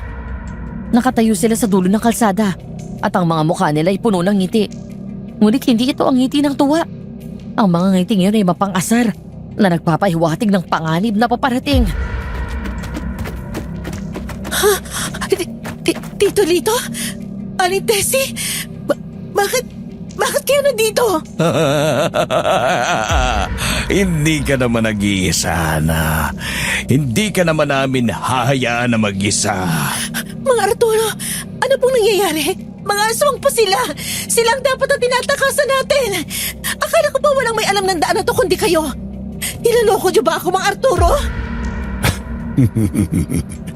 Pasensya ka na, Iha. Gaya ng sinabi mo, hindi ka nila hayaang tumakas. At ang trabaho ko ay bantayan ang daan na ito para masiguro na hindi ka nga makakadabas. Ano? Mang Arturo, nagbibiro ba kayo? Paano kakampi nila kayo? Kayo nga nagpigil sa amin ni Miguel na makapasok sa baryo to, hindi ba? Pinalaan niyo na kami, hindi ba? Ginagawa ko naman ang lahat para pigilan ang taong nais pumasok sa baryong ito. Pero lahat naman ay mga pasawalan. Hindi! Bitawan niyo ako! Mang Arturo! Huwag kayo magpauto sa mga yan! Alam ko may pakialam kayo sa mga inosente! Hindi niyo kami susubukang pigilan kung hindi! Huwag niyong tapusin ang pagiging mabuti yung tao kapag nasa labas kayo ng baryo na to! Mang Arturo! Ang dami inosenteng kabataan ang dinadamay nila! Maawa kayo sa amin! Mang Arturo! Hindi sumagot si Mang Arturo. Blankong tumingin lamang siya sa akin habang matagumpay na nahuli na ako ni Aling Tisi at Tito Lito. Piniringan nila ako at pagkatapos ay ramdam ko ang pag-angat ko sa lupa. Binuhat ako ni Tito Lito. Kasabay ng aking pagwawala ay ang pag-iyak na hindi ko na napigilan pa. Pakiramdam ko noon isa akong hayop na inihahanda para sa isang sakripisyo. Nang ibaba nila ako sa malamig na semento, halos bumaliktad ang sikmura ko sa masangsang na amoy na sumalubong sa akin. Ang ganda mo, Iha. Sayang naman kung mag-isa ka lang na mamamatay. Sa wakas, makakakain na tayo ng masarap na pagkain. Tito, maawa na po kayo sa akin. Paalisin niyo na po ako. Hindi po ako makikialam sa inyo. Wala akong pagsasabihan. Parang awa niyo na po. Paalisin niyo na kami rito ng asawa ko. Hayaan niyo na kami.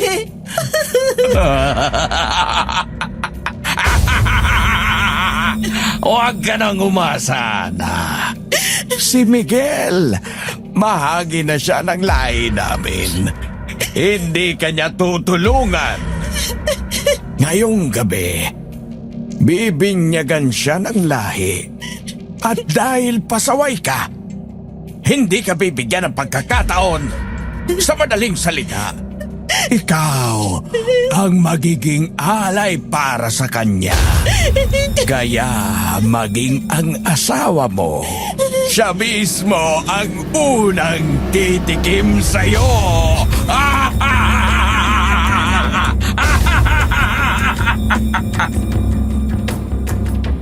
Sa wakas ay inalis niya ang piring sa aking mga mata. Bumungad sa akin ang isang malaking silid. Akala ko noon ay nasa isang lumang bodega ako. Pero halos manghina ang tuhod ko nang makita kong nasa loob pala kami ng isang napakalaking simbahan. Luma ito at nababalutan na ng alikabok. Ang mga pader ay tila tinatakpan na ng lumot. At ang kisame ay halos bumagsak na. Ang mga serye ng malalaking bintana ay tila nabasag din sa tagal ng panahon. At mula sa mga basag na yon, ay nakikita ang mga ugat ng mga puno na nakakapit sa labas. Kahit na hindi nila ako tinali, imposibleng makatakas ako. Napakataas na mga bintana at napakakapal na mga pinto. Ano mo'y ginawa upang pigilan ng sino mang gustong tumakas. Habang patuloy kong pinagmamasdan ng paligid, bigla kong naalala ang masangsang na amoy kanina. Nagkalat sa buong sahig ang tuyong dugo at mga nabubulok na laman loob. Ang iba'y nakakalat sa sahig, ang iba naman nakasabit sa mga poste. Walang duda, ito ang kanilang kanlungan. Ito ang lugar kung saan sila nagbibinyag, pumapatay at kumakain ng kanilang mga biktima. Naroon ang mga bakas na nagpapatunay na hindi ako ang una. At sa mga sandaling yon, alam ko na hindi ako ang magiging huli. Lumampas ang ilang minuto nang makarinig ako ng malakas na lagabog. Biglang bumukas ang pinto. At lumabas doon ang napakaraming tao. Ang ilan ay may masasamang tingin sa akin. Ang iba naman ay nakangiti.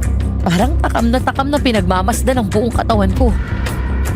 Naiiyak na ako habang patuloy na umuurong. Ngunit agad akong natigilan nang makita ko mula sa mga taong yun, si Miguel. Seryoso at nakatingin lang siya sa akin. Mula ulo hanggang paa. At dahil sa pagkabigla ko, nagawa nilang palibutan ako. Nang mapalibutan na nila ako, pakiramdam ko'y isa akong tupa na napunta sa gitna ng mga lobo. Pinilit ko pa rin kumuha ng lakas para tingnan ng mga taong nakapaligid sa akin. Ang mga mukha nila ay blanko. Emosyong mahirap maintindihan. Biglang humahawi ang mga tao. At sa gitna nila, nakita ko si Tita Lori at si Jazz. Pareho silang nakatali. At ang mga labi nila ay basag at may dugo. Ang kanilang mga mata nakatingin sa akin. Puno ng sakit at pangungulila na para bang hinihintay ang anumang susunod na mangyayari. Jazz! Tita Lori! Ano ginawa niyo sa kanila? Bakit niyo ginawa ito? Hindi nabibilang sa baryong nito ang mga mahihinang kagaya ninyo.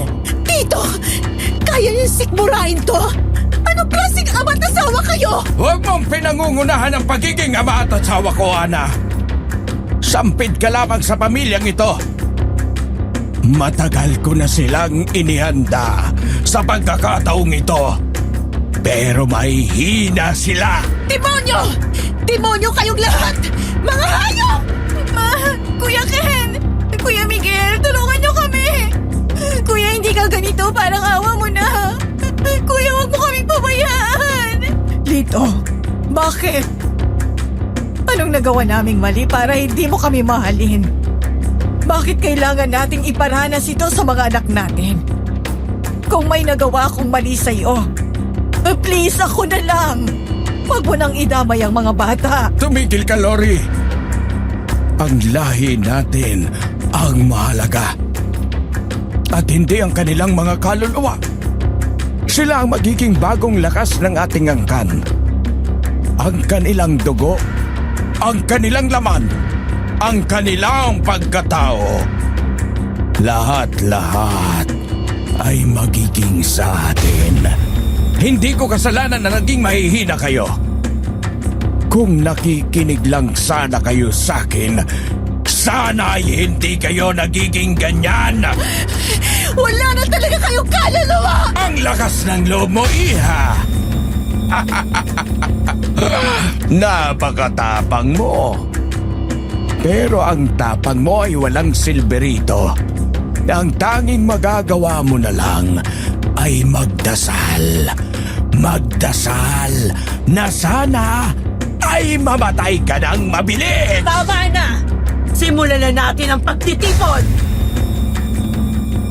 Sa ilalim ng lumang simbahan, nagsimula ang ritual para kay Miguel.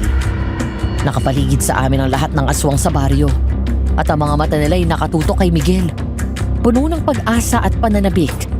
Lumapit si Tito Lito at si Aling Tisi kay Miguel at dinala nila sa gitna ng silid. Sa ibabaw ng bilog, nagawa sa tuyong dugo. Ngayon, Miguel, ang gabing ito ang magbibinyag sa'yo bilang isang ganap na bahagi ng ating lahi.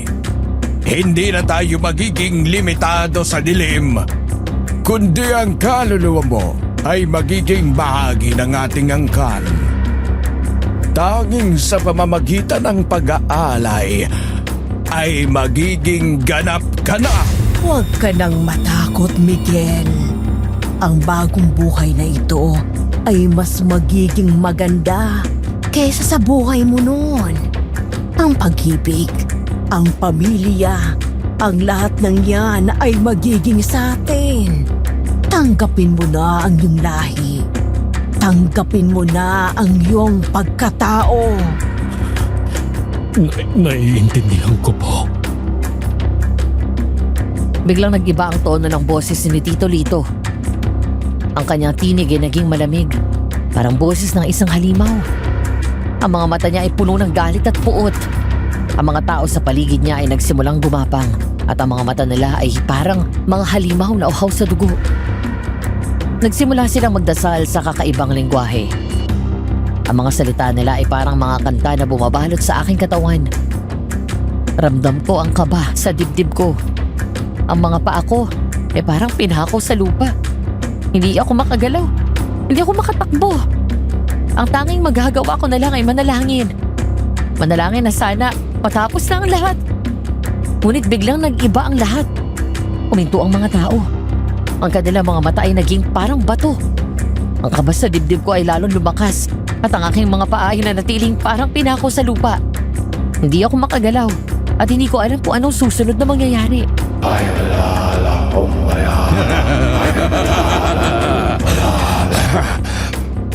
Ano ang nangyayari? Bakit kayo huminto? Walang tigil hanggat hindi natin ito natatapos! Takbo! Ano? Ana! Takbo! Jazz! Tita! Hindi! Walang iya ka, Miguel! Traitor! Laking gulat ko nang biglang magbago ang ekspresyon ni Miguel. Ang blankong tingin niya ay napalitan ng isang mapaglarong ngiti. Mahigpit niyang hinawakan ng kamay ko. Dahan-dahan parang nagpapalakas ng loob. Habang mabilis kaming tumatakbo paalis.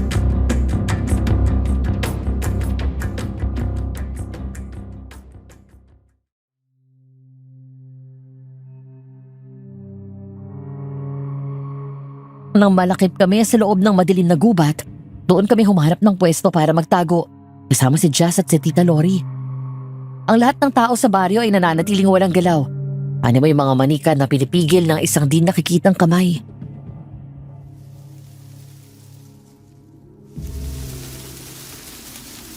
Makinig ka sa akin, Ana.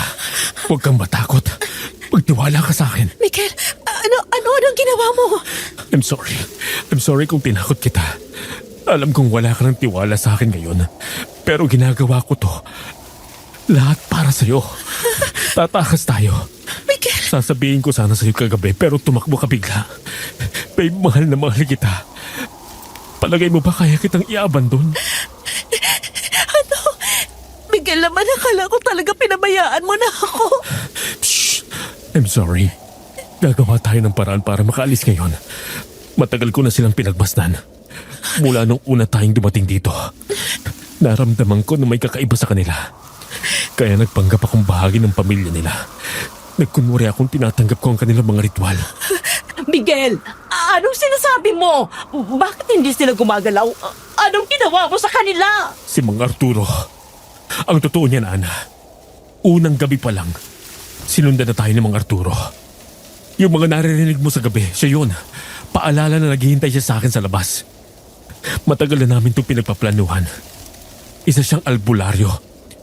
At may panangga siya sa mga aswang para hindi sa paghinalaan. Nilagyan din nila ng dinikdik na asin ang inumin nila kanina. Ibig sabihin ba kuya, mamamatay na sila? Pati si Kuya Ken? Hindi Jess. Si Tito Lito at Aling Tessie ang pinuno ng lugar na to. Hindi sila madatala sa mga ganitong bagay. Para matalo sila, kailangan natin silang harapin. At si Ken, dugo siya ng papa mo, kaya malakas siya. Hindi rin siya basta mamamatay. Pero ang ibig mong sabihin, para matalo sila, kailangan silang patayin. Hindi. Si Kuya. Diyos ko, ano bang nangyayari sa pamilya natin? Pasensya ka na, anak. Kasalanan ko ito. Kasalanan ko kung bakit nagkakaganito kayo ngayon. Kasalanan ko kung bakit nagdudusa si Ken. Natakot ka lang din po, tita. Hindi niyo po kailangan sisihin ang sarili niyo. Walang may gusto ng lahat ng ito. Kahit na, naging duwag ako sa loob ng maraming taon. Kuya, ano nang mangyayari ngayon? Kailangan na nating umalis dito. Ana, natatandaan mo ba ang shortcut na ipinakita ni Mang Arturo? Oo, pero paano tayo aalis? May plano ako. Magtiwala lang kayo sa akin. Pero hindi ba mas maganda kung alam din namin ang plano mo para makatulong kami? Ang totoong plano ay hindi lang ang tumakas. Ang totoong plano ay sirain ang kapangyarihan nila mula sa loob. Si Mang Arturo ang nagturo sa akin kung anong dapat gawin. Sigurado ka ba dyan, Miguel? Paano kung mapahamak lang tayo lalo? Hindi rin po tayo makakalabas dito nang hindi kasama si Mang Arturo. Hindi niya ipinakita ang buong daan dati. Tama ba, Ana? Narinig ko sila Tito Lino kung saan kanila aabangan. At hindi ko rin alam ang daan na yon. Pag nagkamali tayo, mas lalo lang tayong mahuhuli sa lugar na ito. Sige, babe. Kung anong dapat namin gawin, sabihin mo lang. Pero paano mo sila kakalabanin, Miguel? Ang sabi ni Mang Arturo, ang dugo ng bawat aswang ay masusugatan ng tansong kutsilyo na to. Teka, saan mo nakuha ang kutsilyo na yan, Miguel? Binigay din sa akin ni Mang Arturo. Ang kailangan ko lang ay maging matatag at paniwalaan na mas malakas ako. Ang ritual na yon ay hindi lang para magbinyag sa akin, kundi para maging bahagi ako ng kanilang kolektibong isipan. Habang nasa loob ako, unti-unti kong sinira ang koneksyon ng bawat isa sa kanila. Kaya pala bigla silang huminto. Tama, Jazz. Pero hindi sila magtatagal sa kanyang kalagayan. Kailangan nating kumilos bago sila muling gumalaw. Pero saan tayo pupunta? Wala tayong kasiguraduhan. May alam akong daan. Pero hindi ko kayang gawin ito ng mag-isa. Si Mang Arturo ang magtuturo sa atin hanggang dulo. Hanggang ngayon, hindi ko pa rin alam kung ano naghihintay ron. Miguel, sigurado ka ba talaga? Hindi ba mas mapapahamak lang tayo? Ang totoo, hindi ako sigurado. Pero isa lang ang malinaw. Kung dito tayo mananatili, tsak ang kapahamakan natin. Kung lalaban tayo, kahit papano, may pag-asa.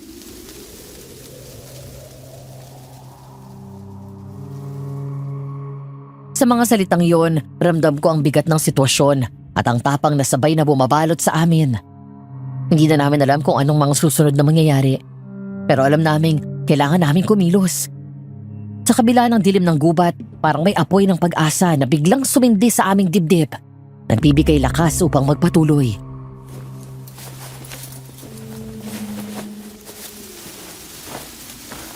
Handa na ba kayo? Mula sa madilim na gubat, naramdaman namin ang marahas na yapak na unti-unting lumalapit. Ang malamig na hangin ay tila may dalang boses. Isang boses na matagal na namin kinatatakutan, na nagpapaalala sa amin na hindi pa tapos ang panganib. Miguel! Ana! Lumabas kayo! Hindi nyo kami matatakasan! Ang dugo ay hindi tumatakas sa pinagmulan nito! Ang dugo ay bumabalik sa kanyang ugat! Miguel, nandito na siya. Huwag kayong bibitaw. Tandaan nyo, hindi sila Diyos. Kaya natin to. Miguel! Anak ng lahi! Akala ko'y matalino ka. Akala ko'y may tapang ka para yakapin ang kinabukasan ng ating angkan. Pero anong ginawa mo? Nilason mo ang iyong sarili ng takot. Nilason mo ang iyong puso ng pagmamahal sa mahihina. Hindi takot ang dala ko! At lalong hindi kahinaan ng magmahal! Maling-mali ka! Ang pagmamahal ay pamatok. Ang pagmamahal ang nagpapahina sa tao. At ngayon, ito ang magiging dahilan ng kamatayan ninyo! Balikan dito! Ang pagmamahal ang dahilan kung bakit kami lalaban! Huwag kang magmalaki, Ana! Ikaw ang pinakamahinang karugtong ng pamilyang ito. Sampid! Gaya ng sinabi ko, wala kang halaga! Wala kang dugo ng ating lahi! Isang patak lang ng aking laway ay matutunaw ang tapang mo! Patigilan mo na si Ate Ana! Kahit konti ba, hindi mo kami minahal bilang mga anak mo! Wala pa talaga kaming alaga sa'yo! Kundi maging alay dyan sa lahing sinasabi mo! Josh! Hindi mo ba nakikita? Ako ang nagluwal ng pamilyang ito sa kapangyarihan. Ako ang mugat ng lahat ng lakas ninyo. At kung hindi ninyo susundin ang aking daan, wala akong magagawa. Lito, tama na! Asawa mo ko. Ina ko ng mga anak mo. Hindi ba sapat ang lahat ng sakripisyo ko para pakawalan mo kami? Hindi mo ba nakikita kung anong ginagawa mo sa kanila? Ginagawa mo silang mga halimaw! Sakripisyo? Ang tawag mo bang sakripisyo ay ang pagiging mahina? Ang pagiging duwag? Hindi kita asawa kung ang ibig sabihin ng asawa ay tali ng kahinaan. Hindi ko kayo pinili upang maging mahina. Pinili ko kayo para palakasin ang aking dugo. Napapaliw ka na talaga, Tito Lito! Ito ang nababagay sa'yo! At anong gagawin mo? Isang kutsilyo laban sa lahi ng mga aswang? Hindi mo ako kayang saktan, Miguel. Hindi kita kailangan patayin para masaktan ka! Kailangan lang kitang harapin! Biglang humawi ang mga dahon sa gilid at mula roon, bumungad si Aling Tisi. Ang mga mata niya'y naglalagablab na parang apoy at ang ngiti niya'y puno ng panlilibak na nagdudulot sa akin ng takot na hindi ko matakasan. Andyan pala kayo. Ang mga taksil, ang mga duwag, ang mga hindi marunong tumanggap ng biyaya. Biyaya bang matatawag ang gawin kaming halimaw? Halimaw? Hindi. Kayo lang ang nag-iisip niyan. Kami hindi halimaw. Kami ang susunod na yugto ng tao. Ang mas malakas, ang hindi tinatalo ng panahon, ang hindi inuubos ng gutom at sakit. Isang pamilyang baryong to at gaya ng kahit saan, ang mga pasaway ay pinarurusahan. Tao bang tawag niya sa sarili ninyo? Pagkatapos ng lahat ng pinatay ninyo sa mga bata na kinuha ninyo. Asan ang pamilya doon, ha? Nasaan? Pamilya ang mga manalakas. Pamilya ang mga handang magsakripisyo para manatili. Ang mga mahihina gaya mo, Lori, sila ang tunay na salot. Kaya nga tinanggalan ko kayo ng karapatan. Hayop ka! Wala na akong pakialam kung matanda ka! Napakasama mo, aswang! Hayop? Hindi, Jazz. Ako ang tuturo sa'yo kung paano magiging higit pa sa tao. Kung paano maging immortal. Hindi kailanman magiging immortal si Jazz! Tigilan niyo na kami! Hindi kami magiging madali para sa inyo. Hindi kami papayag sa kung anong gusto niyong gawin sa amin! Tigilan mo ang kabaliwan mo, Miguel. Hindi mo kami mananabanan. Hindi mo kami matatalo. Ang lahat ng ito, ang lahat ng nasa paligid ay amin. Ang hangin, ang lupa, ang ugat na pinagmumula ng buhay dito. Lahat yan ay nakaugnay sa amin. Siguro nga tama ka, Tito Lito. Pero may nakalimutan ka yata. Hanggat hindi mo kami nakukuha, hindi kami susunod sa'yo. Hindi mo makukuha kahit sino sa kaluluwang kaharap mo ngayon. Isinusumpa ko yan! Ang kaluluwa? Ang kaluluwa ay mahina. Ang kaluluwa ay madaling baliin. Tingnan mo si Miguel. Kahit anong gawin mo, alam mong parte siya ng dilim. Hindi totoo yan! Subukan mong tumakbo. Miguel, subukan mong itago ang mga kasama mo. At makikita mo ang mismong lupa na tinatapakan ninyo ay magtataksil sa inyo. Lito, hanggang kailan ka magiging ganito? Hanggang kailan mo ipagkakaila na wala kang iniwan kung hindi takot? Hanggang lahat kayo ay maging akin!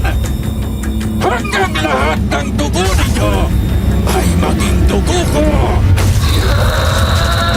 Biglang lumagabog ang panibagong katawan sa lupa. At nang makita namin ang halimaw na anyo ni Ken, para bang tuluyang nawala ang balanse ko noon. Kuya! Kuya Ken! Anak, huwag! Huwag kang lalapit sa kanya. Hindi na siyang kapatid mo. Miguel, ano gagawin natin? Lalaban tayo. Hindi tayo makakatakas kung hindi natin sila haharapin. Pero Kuya Miguel, si Kuya Ken, si Tita. Jess, makinig ka. Hindi na silang tito at tita na nakilala mo. Ngayon, sila na ang halimaw na kailangang harapin. Kung ito ang kapalaran natin, lalaban ako kasama ninyo. Subukan ninyo! Subukan ninyo at ipapakita ko sa inyo ang totoong lakas ng aming lahi! Ngayon, Miguel, dito ka magpapasya. Dito ka huhusgahan ang iyong dugo. At dito rin matatapos ang iyong pagtakas. Hindi ko hahayaang magpatuloy ang kasamaan nyo! Mula sa dilim sumugod si Tito Lito. Ang mga kamay niya ay mahahaba at puno ng kuko na parang itim na bakal. At sa kabilang panig umuungal si Ken. Ang anyo niya ay naging halos hindi ko na makilala. Parang isang halimaw. Samantalang si Aling Tisi ay dahan-dahang lumalapit. Parang isang ahas na nag-aabang ng tamang sandali para umagat. Kuya! Kuya Ken, pakiusap! Huwag kang lumapit! Ako to! Ako ang kapatid mo! Hindi! Ken, anak! Tigilan mo ko! Ako ito ang nanay mo! Papatayin ko kayo.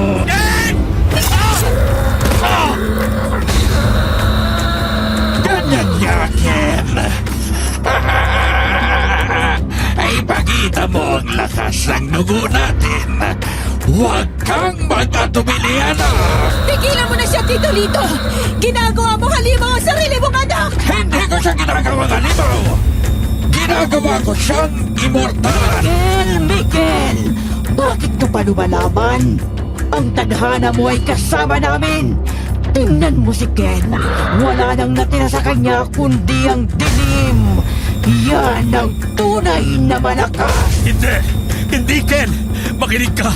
Ako si Kuya Miguel mo, Ken! Ken, makinig ka! Kuya. Diyos ko! Miguel. Kuya! Ako to si Jess! Huwag mo akong saktan! Pakiusap! Huwag kang makinig sa kanila, Ken! Ang puso ay panlilinlang. Ang dugo ang totoo mong tahanan. Patayin mo sila at magiging malaya ka! Hindi ko na kaya. Ay, Diyos ko! Ang anak ko! Hindi ko na kaya.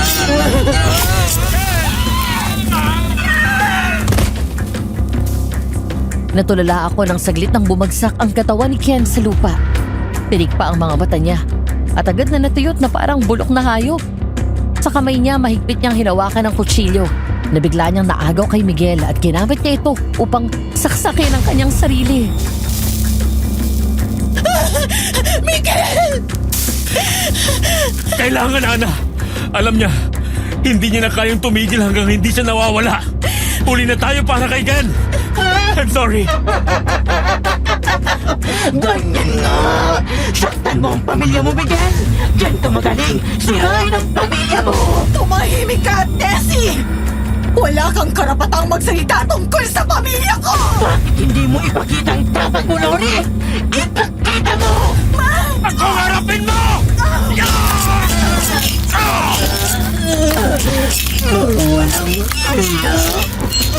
Lulunurin ko kayo sa sarili niyo! Ngayon mo sabihin yan!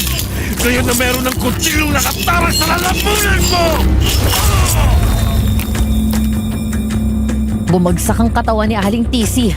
Nanginginig pa ang kanyang mga kamay, ngunit mabilis ding nanigas. Ang mukha niya'y nakabuka, parang hindi makapaniwala sa nangyaring kamatayan. Napuno ang paligid ng mabigat at nakakasulasok na amoy ng sinunog na laman. Si Ken naman ay nakahandusay. Nakabaon pa rin sa dibdib ang tansong kutsilyo. Unti-unti siyang natutuyo at ang mga ugat sa kanyang balat ay kumalat na parang itim na ugat ng puno. Si Jazz ay lumuhod, umahagulgol, habang si Tita Lori ay halos hindi na makahinga sa sakit ng pagkawala ng kanyang anak. Si Miguel ay nakatayo, mahigpit ang hawak sa dugo ang kutsilyo at ako'y nasa kanyang tabi. Nanginginig ngunit matatag.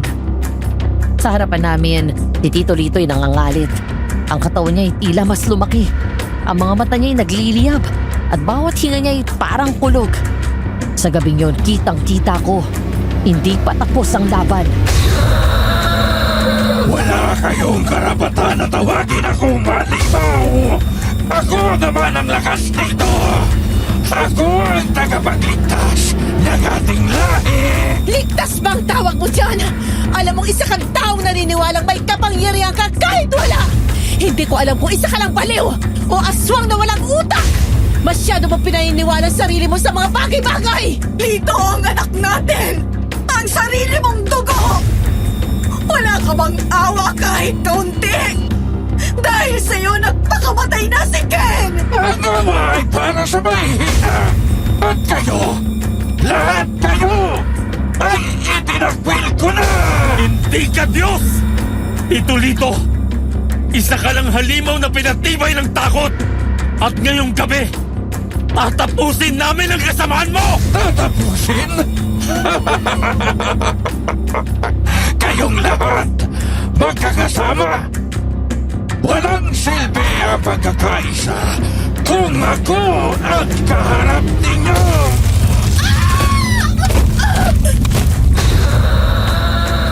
Tumilapon ako sa lupa, sugatan ng braso. Si Jazz ay halos hilahin ako, habang si Miguel ay sumugo pa mag-isa kay Tito Lito. Bawat tama ng kutsilyo ni Miguel ay tinatabig lang ng matitigas na kuko ni Tito Lito, na para bang walang puwang para sa kahit isang galaw ng kalaban. Ito ba ang tapang ninyo? Wala kayong laban sa akin! Hindi ako nag-iisa! Para kay Ken!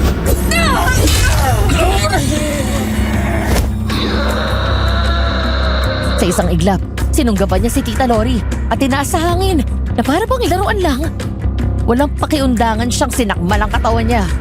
Malakas kaming napasigaw ni Jazz sa gulat at halos hindi ko na matiis na tumingin habang nilalagtakan ni Tito ang katawan ni Tita Lori. Bitiwan mo siya, Tito Lito! Hayop ka! Papatayin kita! Tumama ang kutsilyo sa dibdib ni Tito Lito at agad na nagliyab ang sugat. Nagumapaw ang itim na usok mula sa katawan niya. Nagumagalaw na parang sinusunog mula sa loob. Hindi mo ako matatalo! Muli akong bubuhayin ng Diyos namin! Hindi!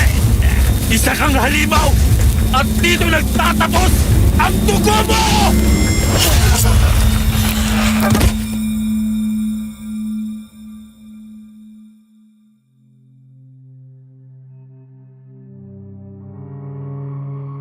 Sa huling sigaw ni Tito Lito, parang bumigay ang lupa sa paligid niya.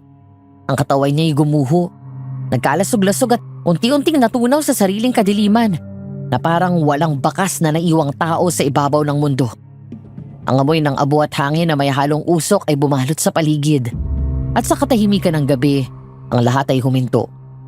Walang galaw, walang tunog. Parang ang oras mismo ay tumigil. At ang tanging natira ay ang malamig na simoy ng hangin at ang aking malakas na tibok ng puso. Ramdam ko ang takot, ang gulat at ang halo ng kaluwagan na nakapaloob sa bawat hininga ko. Biglang sumulpot si Mang Arturo mula sa pagitan ng mga puno. Kalmado lang siyang tumingin sa amin. Tila walang takot. At sa kanyang mata, naramdaman ko ang tiwala at katiyakan. Parang siya lang ang nag-iisang matibay sa gitna ng kaguluhan.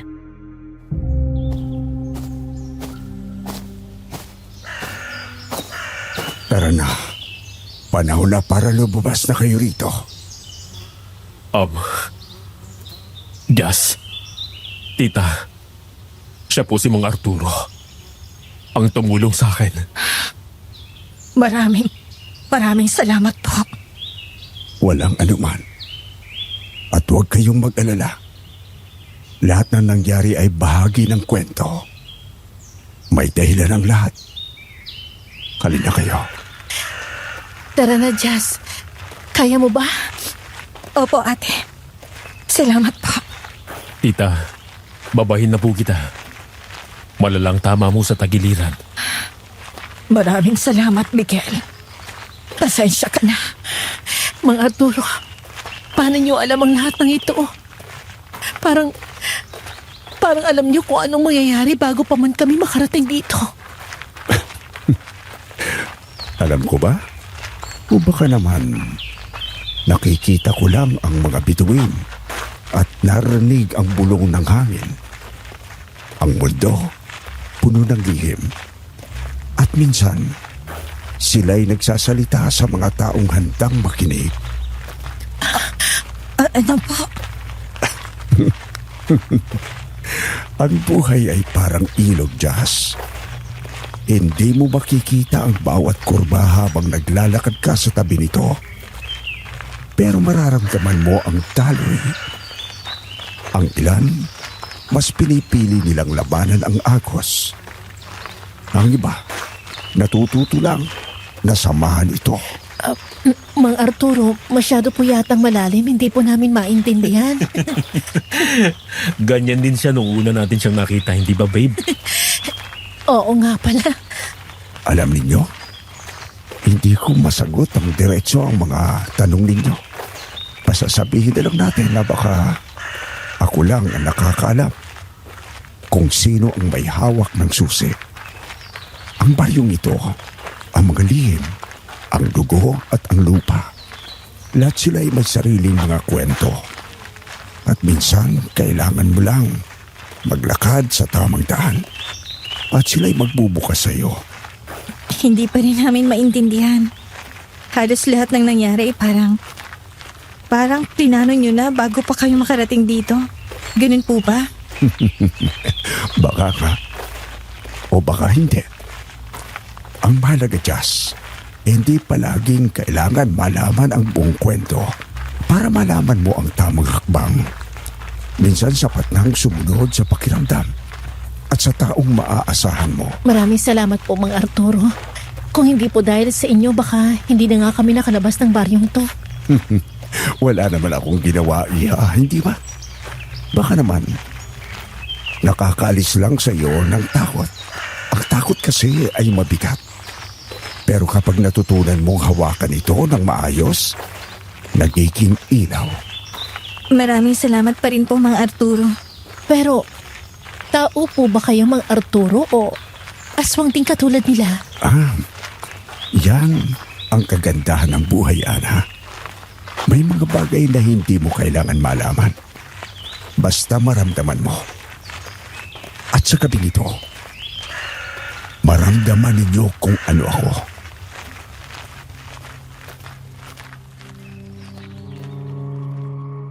Abay kami tinatahak palabas ng baryo, nakatingin kami kay Mang Arturo. para siyang ilaw sa gitna ng dilim. Kalmado, matibay, at ramdam mo na alam niya ang tamang daan. Kahit tahimik, ramdam namin ang katiyakan sa bawat hakbang namin. Sa katahimikan ng kagubatan, tila sinasabi ng paligid na maaayos ang lahat. Basta't magtiwala kami.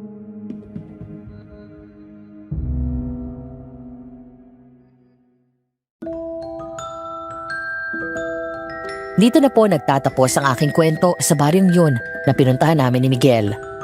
Ilang taon na ang nakalipas, ngunit malinaw pa rin sa akin ang bawat detalye.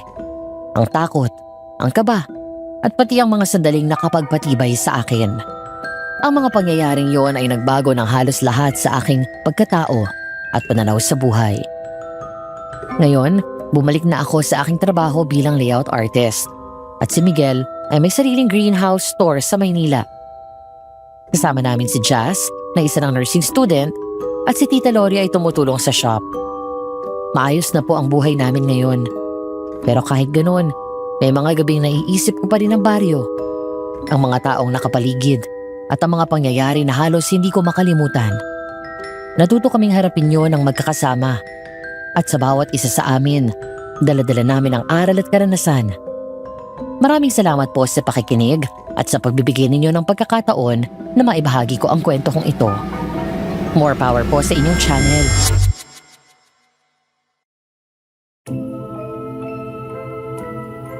Ngayon gusto kong marinig ang inyong opinyon, mga listeners. Ano po sa tingin ninyo? Ang baryo ba talaga ay puno ng aswang o mga taong naniniwala lang na kaya nilang maging espesyal at may kapangyarihan? Paano nyo haharapin kung kayo ang nasa posisyon ko? Magtitiwala ba kayo? O iiwasan ang panganib? I-share po ninyo ang inyong mga saloobin sa comments at babasahin ko po ang bawat isa. At gusto kong malaman ang inyong pananaw. Maraming salamat po sa pakikinig at sa pagbibigay ng oras para pakinggan ang aking kwento.